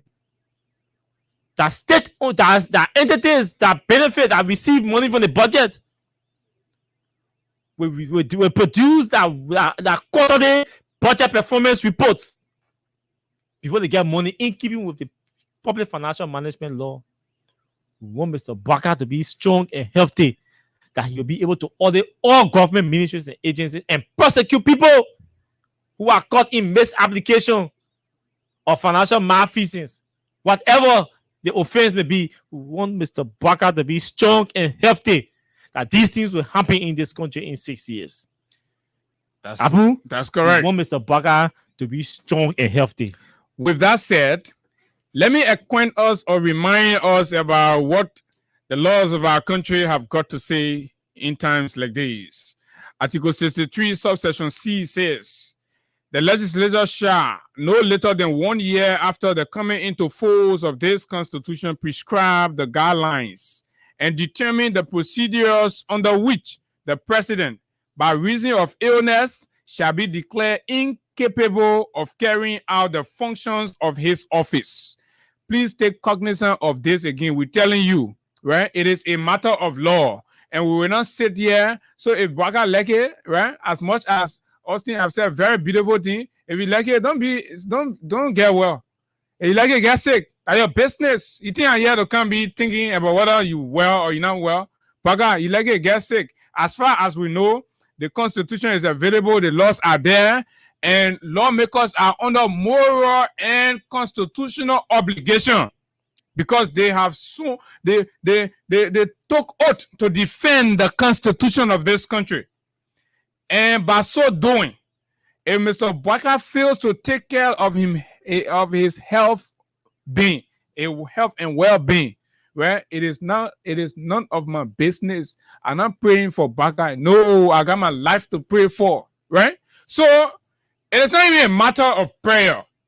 They're not prayer business there. Right? So if you want prayer, you sit down, you pull, you sleeping, you zing around her, you pray for your life to get better. You can't pray for somebody to be president or to remain president. No, you should be praying, using your kids. Pray for your life, your children. Some of your children they can't come to the house soon. No. You pray for them to change. You waste your time, your prayer time to be praying for Baka. For what? No. Let the Lord take echoes. If Baka like it, he can be careless with he have. He must know say he's not well. He must allow the children to put him outside and exposing something happening to him that his business. That is none of my business. And it is the business of all of you that passing around and catching feelings and getting very. Now you worry. You get 6 years to be catching feelings and getting angry. I am very stable. We are very calm. We're very cool. When we finish doing our show, move from here, we go chill. That boy is big. If you say you won't speak to me again, we got 5 million plus human beings in the country. If you say because I'm critical on Baka, you won't talk to me, oh, so help me God. There are plenty of other human beings there myself will talk. I will not even finish all the talking in the world until my death time. So if you say you won't talk to me, that issue, or you get a play, you want for me to come there. All the plenty places that in the country here, that your play are supposed to go to. So the whole thing they say, don't even bother me. If you like a color speech, if you like it black me, if you like it, eating boy your heart. Don't do nothing. That your business. We got 5+ million human beings in Liberia. We got 37,000 square miles in this country. For all, we're equal. So that your arrogance of thinking that when you call a speech or you do something mean anything to anybody, you're wasting your time. Because we are going to come here to tell Baka, if Baka play tweet, right? We will invoke the Constitutional Article 63, subsection C, which says, and I read, the legislature, the people we elected, shall no later than 1 year after the coming into force of this organic constitution of ours, prescribe the guidelines and determine the procedures under which the president, by reason of illness, shall be declared incapable of carrying out the functions of his office. Yesterday was a practical demonstration. And if you ask my opinion, if I am a lawmaker now as I speak to you, let me tell you, if I in that place, Austin, I will start preparing and and I will start putting myself in a position because I know, like you said, yeah, what happened yesterday, that's not the end there. No. That's not the end. That's the beginning of a long process. So do we want to continue those embarrassments? No. We can. No. We can. Baka was selfish. Look, our man, the Serena came here yesterday. All our people who came yesterday, the few people who came yesterday brought their international journalists, right? I don't know how many persons are aware that Umaru Fofana was in Liberia. I think he's leaving today. Of the BBC Yes. from Sierra Leone. Yes. This country, Liberia is an interesting country. Very much. The things that people observed yesterday and the way I see some of those job seekers who are still chasing their papers, they know that, God forbid, anything happens to Baka, they don't have job. They're not assured of any job. And that's the only point. Yes. Baka is a beacon of hope of employment for most of the young people you see on Facebook. 99% of the young people you see on Facebook, you know their names. 99% of them you see on Facebook, Baka is the beacon of hope for their employment or their return to public service. The whole life. Anything outside of Baka's existence, they are doomed. That is why you see nothing is making sense to them at the moment. Let me tell you something. You want to some other men tell say Baka fin there, they tell you that lie. Some will say, okay, Baka fin there, so what? Okay, Baka fin there, we laying. So that's what they will say to you. At this point, they do not care about the adverse or the impact it has given our country's image. They don't care. What they are concerned about is their package. and their package is heavily reliant on the upkeep. One burger about open. That's what their package, getting their packages reliant on. So don't even think anything is going to make sense to those guys. You see, that's how I don't engage, I don't argue with people on, especially that many why I know that for UP. I don't argue with them. We don't debate. We don't argue with them on Facebook or money. You tell them, yes, sir. Yes, sir. I agree with you. Because at that point, trust me, all of them, you are not going to make sense to them. I can see some men fighting to make sense. You are wasting your time when it comes to Unity Party intellectuals on social media. You will never make sense to them until they get what they want. That's the only time you see them slowing down, talking, everything. Just as soon as the boss get job, Facebook come and get clear. You don't see them there writing. You don't see them there writing. You wouldn't see them on Facebook interacting or arguing or debating any issue about Baka. As soon as they get their jobs. And I'm referring to 99% of all the young intellectual academicians, so-called academicians on Facebook that are supporting Unity Party. That's what I'm referring to. As soon as they get a job, they're off. That's why I don't bother. Yesterday, Facebook sent me a notification that I don't reply to comments on them. I said, Baba, I tell you, not replying. So don't mind them all. You will not make sense to them because they want to get your package. The moment they get the package, when they see what is inside the package and they are displeased, that's when you will start making sense to them. We've been around for long. We know these people. So trust me, Baka feeding yesterday, they don't care how BBC ready, how BBC doesn't ready. The other man, they saw BBC report. They may say, move here, man. The story has a balance. Mm-hmm. So for you who are not journalists, balance is the information that carries the writer of the story. So they start discrediting it. So yes, so they say they made us. Yeah, he said, my man, I'm a CDC journalist. Oh. You call so Moses Gazewu a CDC journalist? You don't know him. So you see what happening? Yeah. So Moses now a CDC journalist now. So Moses coming be reporting now on the issues, and this thing here. There are two things. Either you decide to be a journalist and report the facts, or you rather be bullied. Yeah. By them. Because once you report the facts, you see this journalist. When Baka go off, don't say that one. Say, oh, no, Baka say Baka drinking milk, he'll come back. Then you good journalist. Well, if you say Baka went off, oh, you CDC journalist. These are the men at CDC journalist. Say, okay, more. Y'all get ready. Because he did not even know. Mm-hmm. Not even he, because there are many now that are attacking Moses. They did not even know that Moses had one or two of his colleagues here. And then they were going live. So once you go in live, your African Dex editor can yesterday develop something. Mm-hmm. The only thing I gotta do, what already happened. You didn't gotta wait for you to finish packaging. I noticed something. What the situation? Because you have to be exact. But you noticed there were 2 times the BBC updated the story. When they changed headline, they changed headline. Then they came with the second one again. Yes. So just sit down and say, and be calling somebody CDC journalist. This Baka man told all of us in 2017 that he was a car pack. And he said, if you want to test the racing car, you don't keep it parking. You put it on the track. That's what Baka said in 2017. If you want to test a racing car, put it on the track. Putting a car on the track. We take the track. We take the car, the racing car. We put on the track. The engine go off. Yeah, then it can't start. The engine go off. But they may say the car not okay. If you say the car not okay, you want to the car okay, put on the track. We put the car on the track now. The car engine go off. It can't start. You get a car to your house, and you wake up in the morning. You start, and you put a fire in the engine, right? Then you warm the engine, and then boom, it's sounding good. Boom. You say, okay. You go pull on the road. Just drive dollar. Pick us on it. As soon as you reach to the supermarket, then you see the smoke coming from inside the engine. The smoke not coming from the exhaust anymore. The smoke coming from inside the engine. When the car start jacking, maybe that pump issue or something. Then you're jacking with you.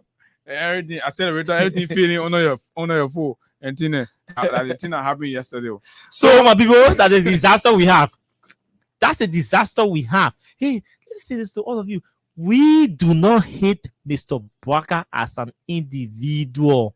You take Bwaka out of our presidency, we do not hate him. We do not have any personal issue with him. No. But if the man is incapacitated to lead this country with multiple problems, with huge stress, you take the country problem and put on a man here. Every day you will give us issues. You will give us reasons to talk. You will give us the real issues to talk about. Because it will be a disaster every day. But can you got 5% capacity to supervise his cabinet ministers? But can you have 2% capacity to preside over cabinet meeting for 30 minutes? You'll sleep. Where everybody arguing. Everybody has to sit down. Chewing gum can help the man sleeping. Where everybody has to sit down and submit their agenda, because after nomination confirmation, you gotta go to cabinet meeting. Everybody develop your roadmap, everything. You go to cabinet meeting and submit it. But I can that whole day cabinet meeting, that whole day thing.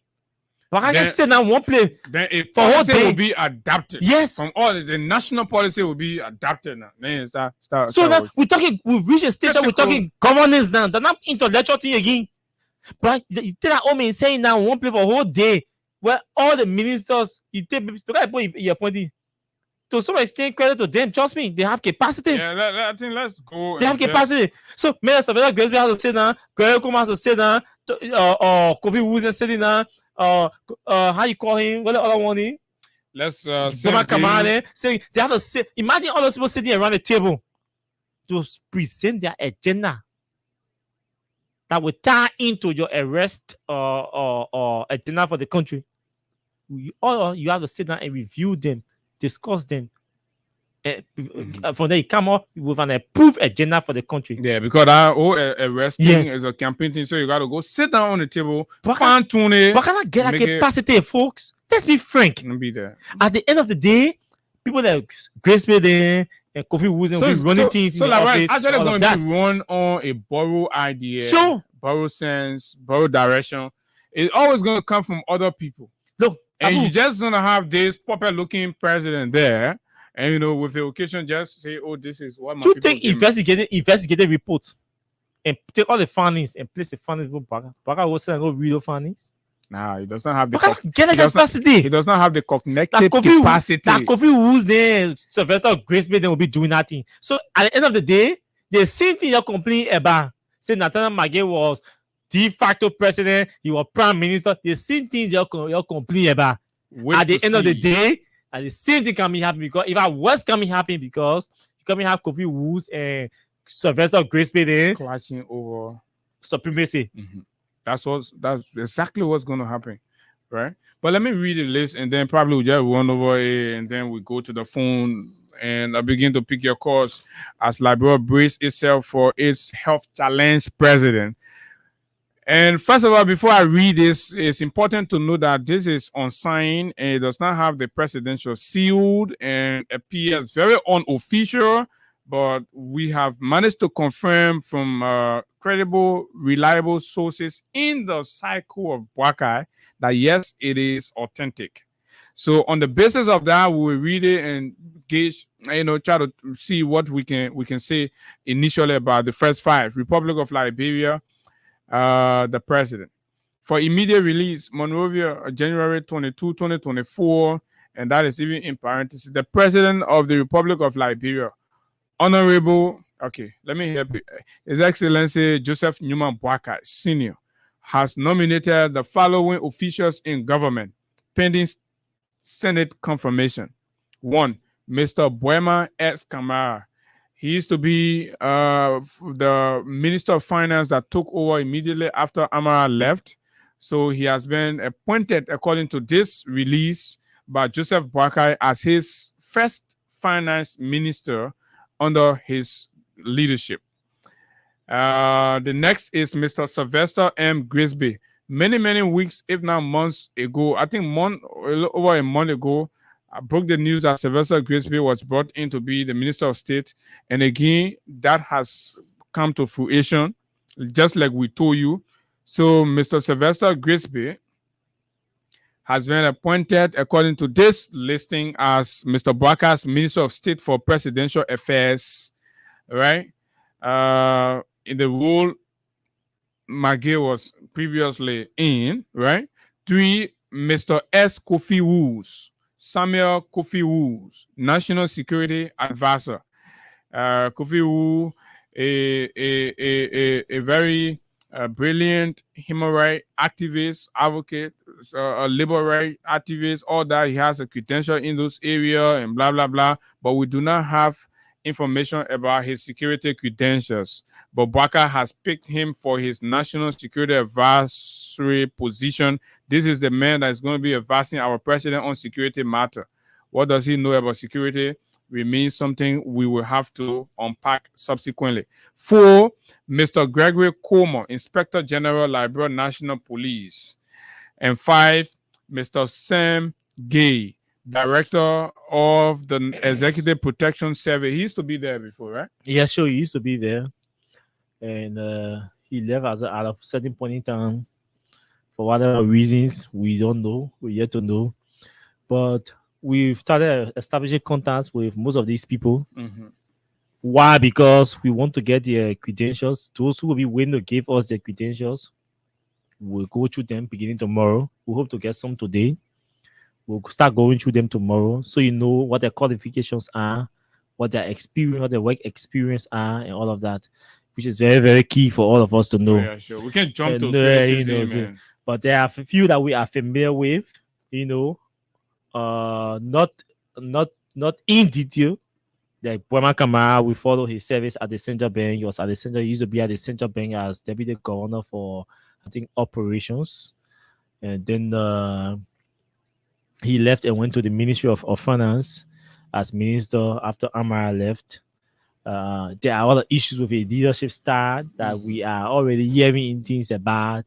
People believe that he's not the down-to-earth person. People believe that So I personally don't know him personally. I don't know him personally. But from people, Liberia is a small country. People know people. People say he's arrogant. People believe that he's not the down-to-earth person. He's not the liberal person. Mm-hmm. He's the people believe he's the people person. He's a workaholic. Yeah, the people person. He doesn't care, but he's not the political person and all of that. But I think he's been initiated into the politics now because. Yeah, he's been working for a long time into mainstream politics. Yeah, you're very involved with the campaign. Yes, in fact, I know he was the first time I ever met him in person was at GW Gibson. I met him. He was one of the pool washers for the United Party. Oh. Yes, during the just ended elections. So yes, they dropped him. Yeah. So people were not allowing their qualification and competence to enter, so they got to go down and start doing pool they wanted it, so they went for everything. So yeah, so we reach out to all of these people. I know people know how to talk about people. When I let you, I'll talk the words about you. Yeah, that one won't in get some to cases. the people themselves. Yeah, and we are sending this to you. You please open up and talk to us about you. If you're allowed to start getting information, if I always start getting some information about some of these people, then So right, but we won't jump into it right now. I want to give you the benefit of the doubt. Mr. Bwema Kamara, you're going to be presiding over a very critical sector of our country, right? How we need to assess the competence, the credibility you bring. 2016, when you took over, the country was already transitioning. Too many things were not happening correctly. In fact, he's on the record for criticizing towards performance at the Ministry of Finance. So we expect him to do more. Sure. And so we need to be up to speed with those one. And like we talk about Kofi, who basically just be about the security knowledge. But a very respected Liberian security expert made me to understand, drawing from, it is not all the time that the American scenario directly applied to Liberia. There are points in time where the president will pick a mainstream politician to be national security or defense secretary or advisors and all that, right? And it's practically as a result of mainstreaming some of those political views and perspective into national security decision-making architecture, right? So and the complexity of American reality who suffers in having that, unlike Liberia, because under, for example, the security advisor or the defense secretary in America, you got plenty people in there. So the president is not only relying on that one person, it's like a symbolic head, right? But in the case of Liberia, if you're the national security advisor, that your expertise, the person is going to rely on. When all the security briefing happens, you have to use extra security and understanding to be able to adjust these things and come to something that when the president takes a decision finally on that matter, it becomes something security prudent. Security prudent. So the prudence in the kind of decision you make stem from your knowledge and competence and background in the area. Yeah. So you can grab an agriculturist and pull into security, or you grab an activist and pull into national security, and to be advising the president on security matters. So when you start to see blunders and things, and then you're wondering and all that, but we do not want to be judgmental. We want to wait. Probably Kofi Wu did some certificate somewhere, or maybe through practical experiences. He has some security orientation, doing all this. Like Jefferson Kamoda was there. We're not sure he went to any security school, right? But because he was beyond Henry family and they were passing around, so that security expertise he brought. Nobody has trained. You know what the balls? Some of the balls are KGB. Some of the balls are covertly trained. But you see. A colleague and I were talking this morning. He had called me to gauge my opinion on. I said, not even good security man. I mean, I know nothing good about security. He's security man. Man, I know nothing good about security. So, a colleague called this morning to gauge my opinion on the nominees, and the first thing I said to him about Kofi was, I said, don't forget Kofi is a lawyer, and as a lawyer, they are privy to a lot of different information, sensitive information, and all of that. And then an advisory position of that caliber with a lawyering career, I think it places him in a better position. Liberia is not a country of expertise that promotes expertise. Mm-hmm. Probably because we don't have many people with expertise in particular area for a longer term. No, they are there, but the patronage is hurting Liberia. Not many. The first time in this country we ever heard somebody doing national security law, for example. But there are people who are being in the Ministry of National Security Service. Agreed. They've been in the Ministry of National Security Service, but mind you, those are positions that come with confidentiality issue too. Mm-hmm. So a president does not just want to appoint you because you have the expertise. No. A president will want a confidant too. Because a national security issue talking about. I agree. So we have to consider, yes, we do not know. I don't know Kofi's security knowledge, security experience, but as a lawyer, I want to assume that he should be knowledgeable of what national security issues should be, what national security issues are, and how national security issues should be handled. As a lawyer, I want to assume that as a lawyer, he should know what national security issues should be. He should know what national security issues are. He should know how national security issues should be handled. At the level of the presidency, I want to assume that as a lawyer, we have to be on the safe side. Mm-hmm. So as a lawyer, I want to assume that. So, but I would think that if for someone who wants to rescue and do it differently, mm-hmm. If I were in that position, I would have gone for somebody who are work in that area mm-hmm. for a longer time with the practical experience. Because mind you, the corridor training mm-hmm. is important in security too. Camaraderie is key. So people got to see themselves in you. You bring in Greg Coleman, for example, at the police. Mm-hmm. You bring in Sam Gay at EPS, right? I don't know. I hear that he's going to retain PSing mm-hmm. at NSA. I hear that he wants to take the former immigration boss, Abla Williams, back to the police. I think as 102 or 101 at the police. Yeah, we're hearing different So names. I hear that. Yeah, I hear that at the immigration they want to retain the current, not the current, but the former police for administration. They got Williams. Yeah, he used to be Williams. He used to be 101 before. Okay. Yes. So I hear he wants to take Williams from to the immigration as immigration personnel. See, these are people that have worked together. They've trained together. They know each other. They feel comfortable with each other.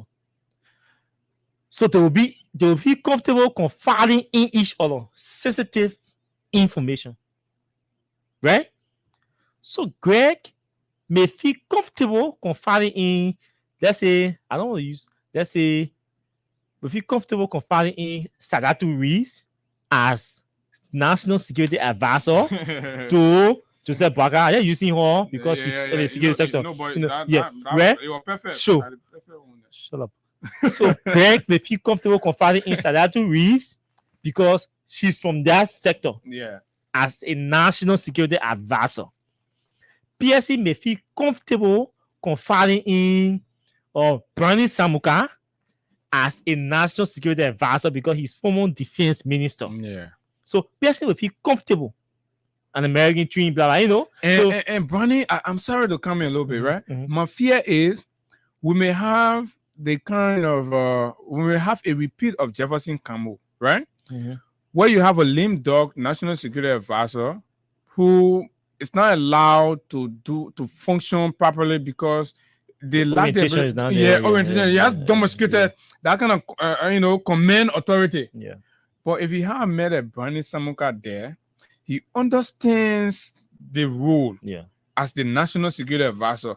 That man will not sit there, you can't jump over your office and go straight to the president. No. Right? That man will know that he has to sit there and filter sensitive security information before it gets to the president. Yeah.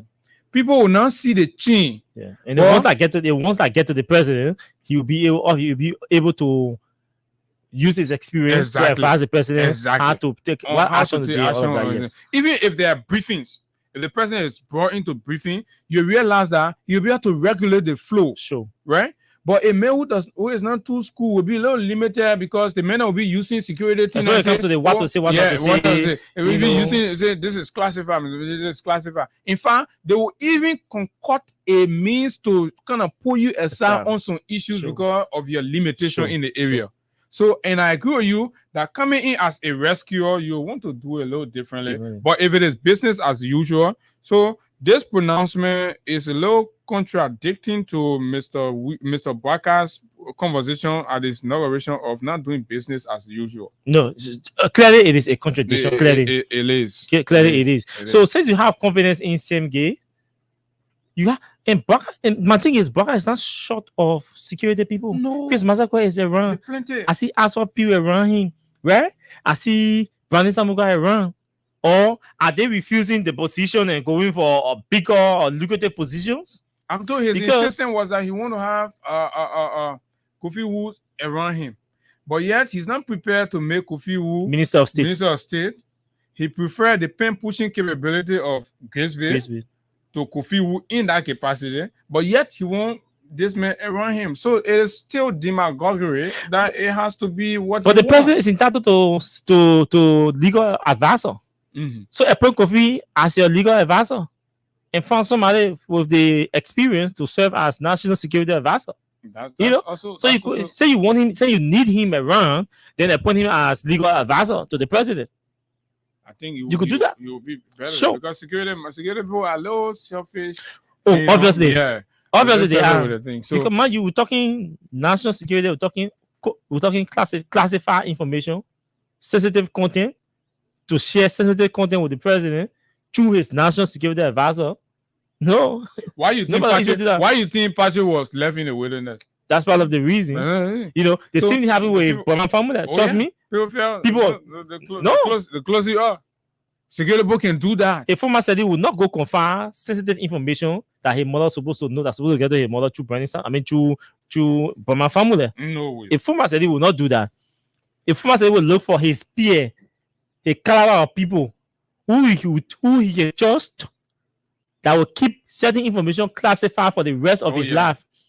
And Burma family was just an accommodation, political accommodation. Keep it. And you don't do that. You don't do that in certain positions, but especially so when you campaign on rescuing the country and doing business and not doing business as usual.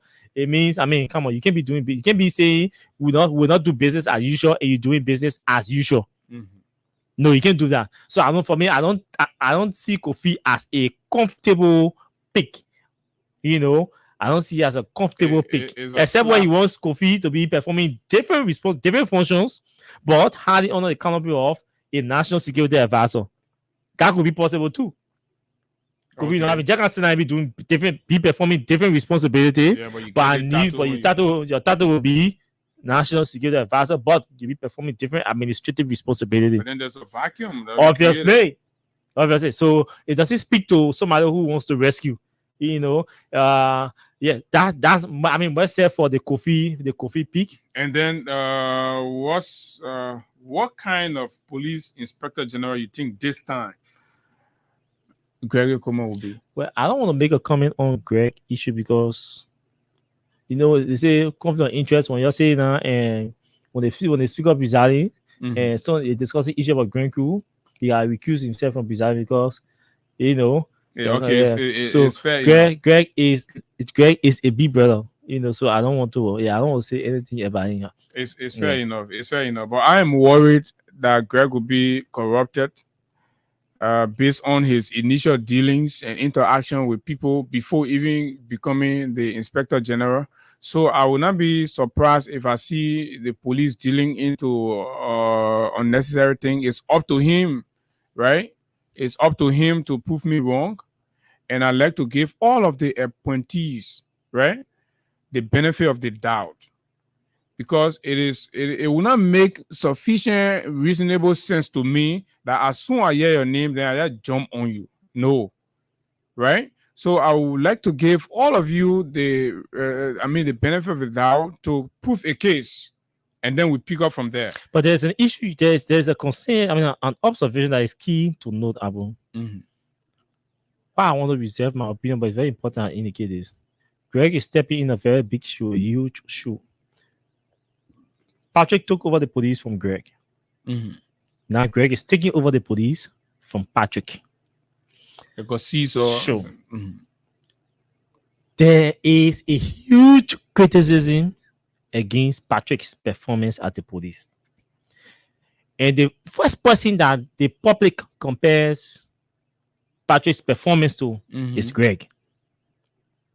Many believe that they use Greg's standard to judge Patrick.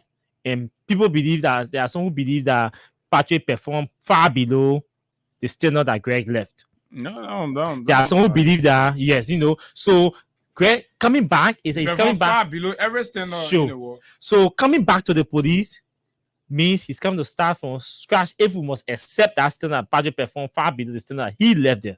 So he's coming back to restart or reorganize, restructure everything. I agree. That may have been destroyed by Patrick. Second thing is Greg had a short spell in the police as RG. So it is also possible that the public, and the time he took over the police was just like approaching election, right? Mm-hmm. So it's possible that the public might not have had enough time to have seen or to have tasted his leadership style. Just like Bremen come out. Sure. So now coming back to the police, it's going to widen the eyes of the people. Sure. Everybody seeing you now. Yeah. So you have short term now, you get long term now. It's time for you to prove yourself. So everything about will come in test in your tolerance level, your patience level, your leadership style, your everything. Transparency level. Accountability. We complain that people assign to the other place, people assign to the other company. If that good thing, we expect that you retain them. If that bad thing, we expect that you will change them. You will call everybody and restructure how police officers are assigned to private homes, for example, are assigned to companies, for example, monies that come from those companies, how they are spent, all of that. Definitely. The accountability of those money have been a major issue. The major issue in the police. The appearance of police officers, procurement issue have been an issue in the police. How uniforms are procured for the police and distributed to the police. Some are complaining that because I'm not Abu friend, Abu not getting uniform. You know, certain group of people will get uniform. The ERU and the PSU were always looking decent, you know, not short of anything. The ordinary traffic police officers were complaining of not getting uniform, blah, blah, blah. So these are issues in the police that we have to address. Sylvester Grace. That salary issue as well, too. You know, police, we honor pay, EPA making more money than all, NSA making more money than all, immigration people making more money. We the police who are the least paid people. So these are issues. Police be there, the least paid people, least respected people. So you have to restore the dignity of the police, which is the first line, I'm told, of our criminal justice system. So if you don't, the way you manage the police, we say, okay, yeah, we think we're not wrong by judging Greg over Patrick. Yeah, it's an opportunity. So Sylvester Gisbase, yeah, Minister of State for Presidential Affairs, and then Sam Gay. I don't know EPS. Sam Gay. I don't know him. Yeah, not much you can say. So we started getting some scanty details and information about Sam Gay and how he left the EPA and all that and all these things. So, but we're working behind the scene to get sufficient details. And we hope they will be responsive to our reach out, our outreach with them. They will speak to us and provide us some of what we need to know. So with that said, I think we can go to the phone line, pick some calls, and call it a day, right? 0776 104 104 086 500 104 plus 231 86 500 104. Benu Family, I don't know where did that attack of you who's he said us will not talk about Como. And you attacking Woos. He's got that attacking Woos. Come on, baby. But Benu is fair enough that you can exonerate yourself if you feel conflicted in a particular conversation. Somebody said this is an attack on some of Kofi Woos from Abu. How Abu attacks Kofi Woos? Because he talk about he not having security, no. So Benu. Defense forces being small. Hello, good morning. Good morning. Let me say good morning to many listeners of the media, the Freedom FM. And let me say thank to you people for your discussion this morning. I do listen to you from the beginning till now, and I do admire your analysis. They are all in time and on point. And you know the issue about this country, like you have said it this morning, the issue of us taking over for another government, in assuming that those that were there, they didn't do well, or we are coming that will do well. Let's start from the inauguration committee that was set up. Beginning of said from 7 June that they have to be knocking the microphone as if to say, Miata formula, just say Miata formula blunder and you move. She had a very much blunder. And to the appointment, I don't know, it is the president will, and he desires to appoint to where he appoint them. But I think when it comes to security advisory place, I think, in my own opinion, that you have said it, I think Mr. Samuka would be better than Kofi Woos when it comes to security knowledge, when it comes to security or things. So the police RG. No, you can't. I'm sorry, you can't speak to everything. Hello, good morning. You have to pick something to talk about. Good morning. Your caller is not ready yet. Good morning. Good morning. Good morning. Good morning. Yeah. Go ahead. Yeah, thank you for your discussion this morning. As for me, what else? I find you very religious this morning.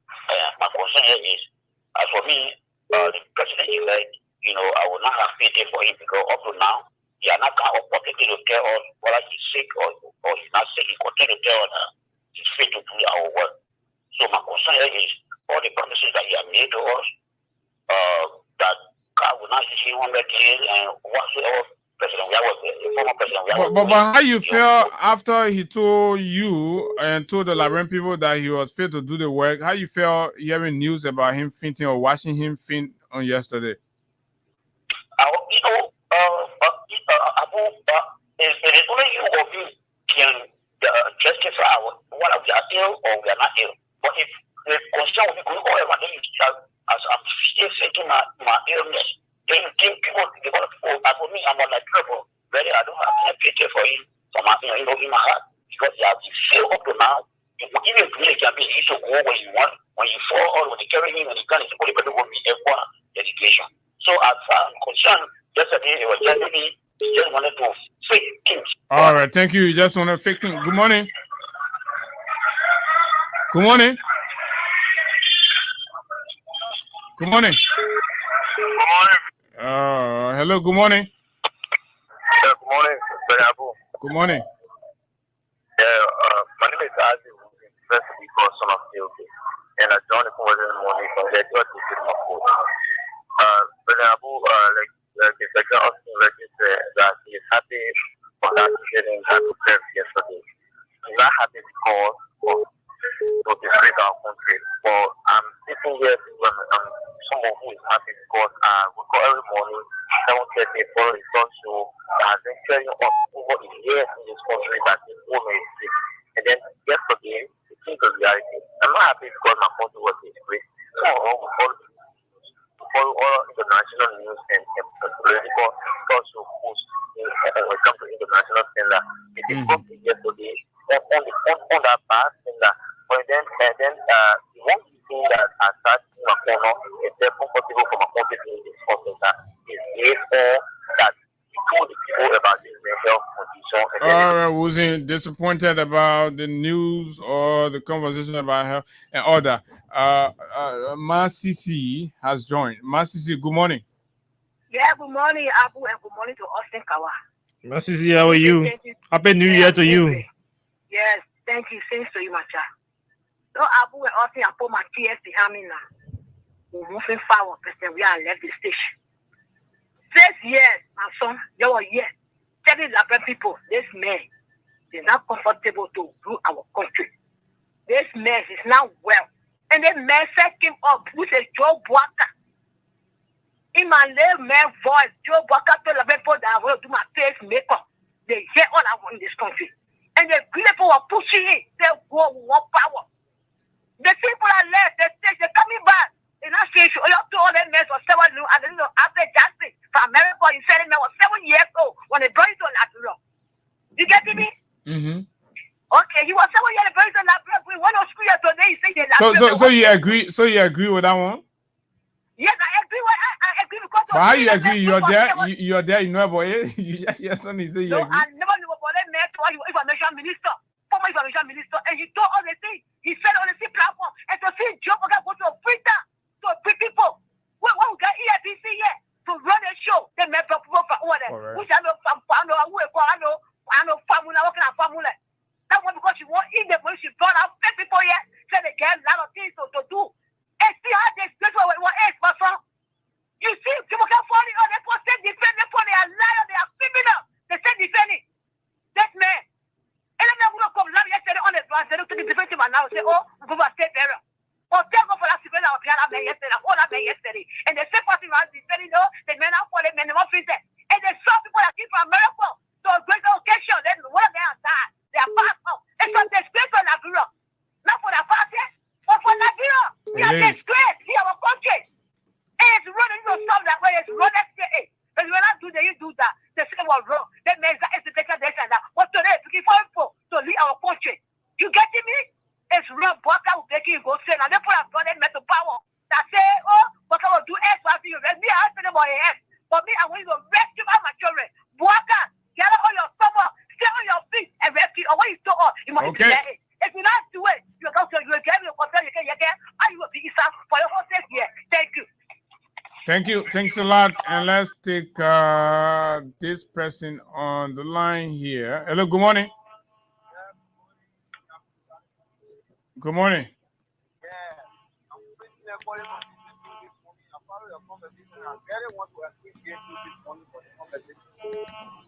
Okay. Abu, this country is for all of us.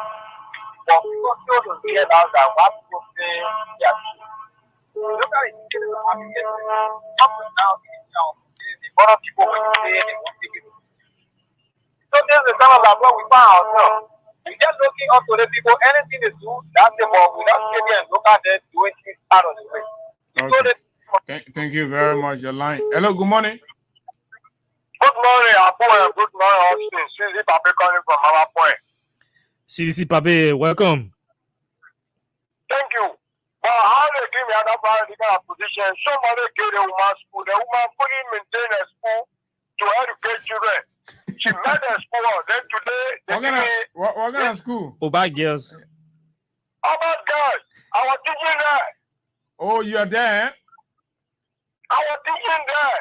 What did she used to do? What kind of thing? What did she used to do there? I was teaching there. It's that great. The woman made a school. You know that my place there. I can't stay there. Third grade. SGA, I hold in there and they were clever. I hold the children there to me at that family they were clever. The woman made a school. Then they're going to kill the woman. But what kind of way? Hey, thank you. Do you have a call? So somebody said me there's a former 102 Prince Moba. Okay, that's Prince Moba. Moba Williams. Prince Moba. Prince Moba. But when you say Williams, say former 102 Prince Moba. He listing up. He was the last 102 doing earnings administration. Yeah, that's him. That's the guy I'm talking about. That's supposed to go to immigration. Yeah. And the same guy, obviously was the last EPA boss with something that doing earnings administration. But I'm told that he's a close friend to Robert Sharif. Same. Yeah. Same Okay. Okay. Anyway, but it is what it is, and there where we are. No. But we need more information about these people besides what they have. So whatever you have. Your friend called me. Okay. Let's hear the new government incoming assistant minister for public affairs. Yeah, incoming assistant minister for public affairs and cyber defense warrior. Cooper passed away. Good morning, unprofessional journalists. But you disqualified. You are disqualified. If you don't put your life together, you won't be acting reckless and irresponsible. You don't talk here. Go sit down somewhere. Yeah, you're not talking here again. You see, some of these people can disrespect friendship. You know. Yeah. But anyway, that's it. That's the society we have. That one to come and be government official. Yeah. The children just feel when you go gentleman club and then you wear clothing. I mean, you something. You see that the problem when you just take all kind of don't waste your time. All kind of no. Yeah. The problem. Yeah. So these children, yeah, but my boy, somebody here that something be government official, so you get ready that that the quality of human being are gonna be government official. Austin, we gotta go. Yeah, sure. So we have to go. We'll see you tomorrow by God's grace. And until that time, in the start, soon with that, you can say Baba is start talking, but that's when you see enter the studio, they know say you have to leave. So as soon you enter, as soon you see the door open, they fail the man again. You. The is a police here for everybody behind the market. For us, see the man, just know you must leave. So we have to leave. Yeah, we leave here. Baba, until we see you tomorrow. Do have yourself a wonderful time.